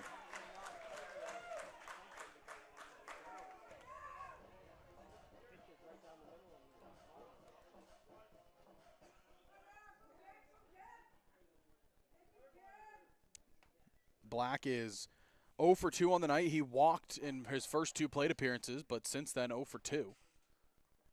Outside, 2-2. You wonder if, you know, for Escorcia, who maybe feels like he's been getting squeezed a little bit with the strike zone, if that changes your approach a little bit. You know, maybe you're not trying to pick that bottom edge of the zone where maybe you think the calls haven't been going for you, and you look for swings and misses, or maybe you know, taking strikes elsewhere. Ground ball pulled down the third baseline, foul. Scorsia is continuing to let out a little bit of frustration here. Again, Scorsia, yes, like you mentioned, the frustration kind of brewed over in a couple of those pitches, but he's kept his cool for the most part. Trying to get out of a jam. 2-2 is the count. Swung on and missed. Strike 3. That was just a beautiful pitch to tie up Brody Black there. Gets strike 3, and I mean, this is about as good as you can pitch an extra inning situation where you've got that shadow runner at second base. 2 outs, 1 man on first, no runs allowed so far. It's been going quite well for Escorcia, who's looking to stretch this relief outing to a full 2 innings of work. Ortega, first pitch swinging, and it's by him for strike 1. He has had himself a game. 2 for 4, the big 2-run shot back in the first inning. And again, if Escorcia can get through this 10th inning unscathed, he just went through the number 1, 2, and 3 hitters in the lineup, while also stranding maybe the most deadly hitter in Savage on deck. This is a grounder. Hit to Geraldo. Takes it on the hop. Throw to first in time. Escorcia. Another terrific job out of the lefty. We head to the bottom half of the 10th. The Royals, a chance to win it here in extras. Everyone dreams of being great. Only a select few can be iconic. But only one is chosen. Introducing the Chosen One from Rawlings. The all-new one-piece composite iteration of the top-rated and established Icon BB Core bat.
Well, here we go. The Royals will have a runner at second. That's going to be Miguel Geraldo. That's the winning run, folks. Victor Mascai up to bat. The dugout, you can hear the Royals. They are as loud as ever. The Vamos chants coming out from the home side. Again, it's been a wild ball game, to say the least. And just to see how this one's going to end, it's going to be fun. Victor Mascai, Nadal, then leader. Winning run stands at second. Craig has come in and held the door. They appeal down to third. He did not go around, says the umpire.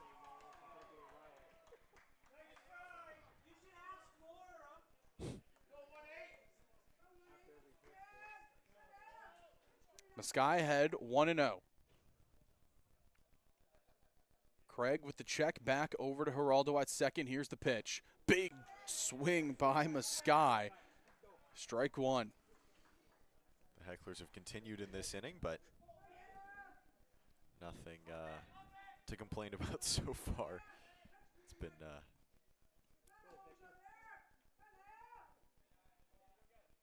couple of easy calls for the umpire.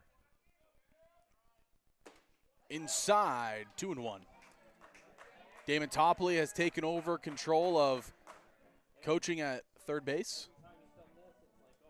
The player, Damon Topley, that is. we got a player coach, like Slapshot. 2-1 count. Maskai trying to send the ball into the Guelph sky. Walk off the Red Sox. He does that, but he gets underneath it. This is lifted to shallow left field. Players are going. It's going to get down. Geraldo is going to advance 90 feet, and he's in the third safe. So Victor Maskai extends the hit streak with a moonshot just in a shallow left field. Wow, I'm not really sure what happened there. I mean, that one just got cut up, it looked like, in the night sky. That one was hit a mile in the air, and it sort of lands in that Bermuda Triangle between second short and left field. And poor Halden Craig, I mean, he elicits a very innocent pop-up, and it drops, and now runners on the corners with no outs. And this is a real chance to walk off what has been a really exciting game. They're going to intentionally walk Nadal to force a force everywhere.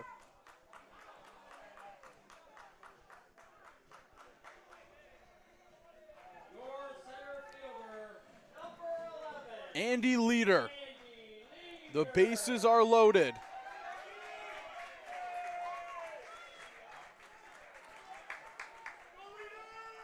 Well, the infield is going to come pretty far in here. Infield comes in. Everybody, the bench for the Red Sox signaling for the outfield to come in.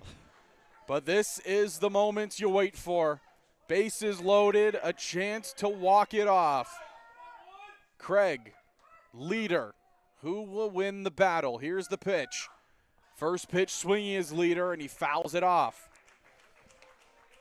Well, this is as tough of a situation as they come for Halden Craig. I mean, bases loaded with no outs, a chance to walk it off. It is a real tightrope to walk. Nowhere to put him. Craig has to attack. Here's the 0-1. Make it 0-2.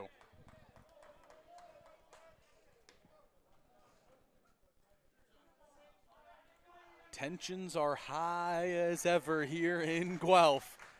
You can feel that the fans here, they're ready to turn their anger into elation.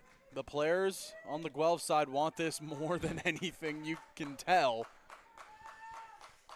0-2. Winning run 90 feet away. Leader looking for his second hit of the ball game or to fly one out deep enough. And Savage just goes into full protection mode there on the off speed.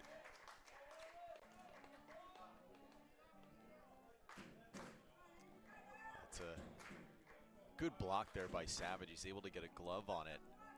It was outside his frame. And of course, if that gets to the backstop, it's game over. 1-2 count. Here's Craig with the delivery. Called strike 3.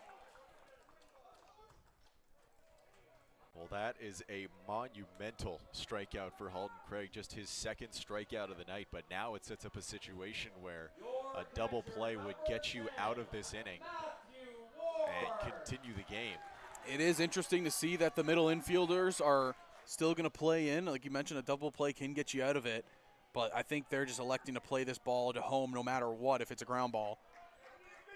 Matthew Ward. He was somebody that needed a big spark here in this game. He got a big-time double in the 8th. Trying to come up with an even bigger moment here. Swinging at the first pitch, strike 1. Geraldo doing some dancing over there at third base.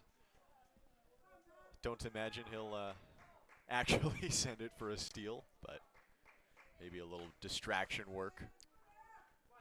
Craig has been phenomenal since entering in this ball game for the Red Sox. The Royals have threatened each inning. Here's the pitch from Craig. Fouled right to the backstop.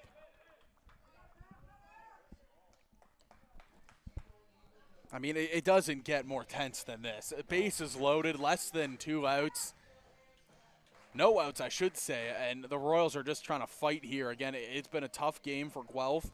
Some of the calls not going their way. We've had 2 coaches ejected, a player ejected. Matthew Ward, the backstop, knows the zone better than anybody else here tonight. He's behind in the count, 0-2. Here's the pitch from Craig. Big cut, strike 3. there's no arguing that one. Halton Craig blows it by him at the top of the zone, and Ward tries to go catching up to a high fastball. And we got 2 strikes. Two outs. No chance for the left-handed bat of Carson Burns, who pinch hit in his last appearance.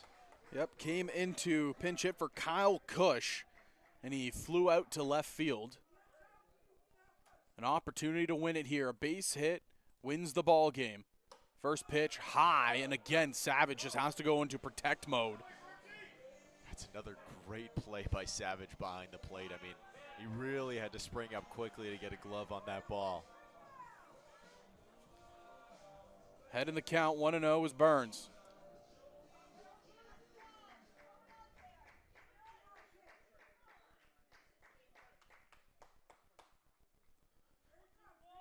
Holden Craig has been terrific. That's in there for strike 1. Getting a lot of free baseball here tonight. Another tie as well over there in London and Chatham-Kent, bottom 8-5-5.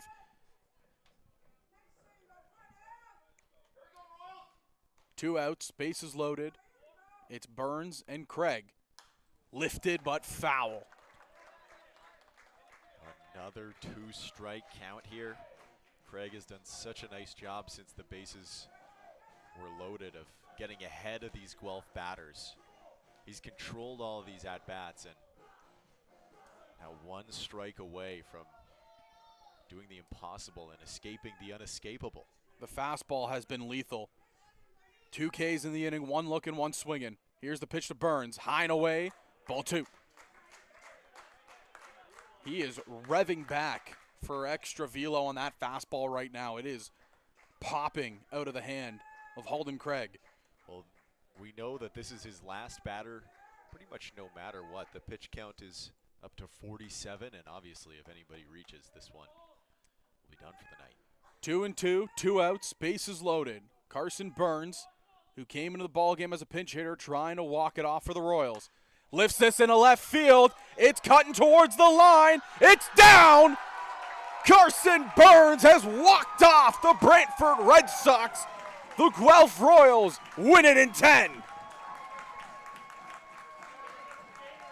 What a piece of hitting from Carson Burns. He sends it out to left field the opposite way, and it's his first hit of the season to walk it off against the Brantford Red Sox. Wow, what a moment for Carson Burns. He gets the Gatorade shower over there at first base. You can see the splash over there on the infield dirt. Unbelievable. What a game. In a ball game where the Royals trailed for about 90% of it, they grit out a victory against the Brantford Red Sox. And just got to give the flowers where you see them. Connor Irvin was tremendous. He pitched 7 innings of 2-run baseball.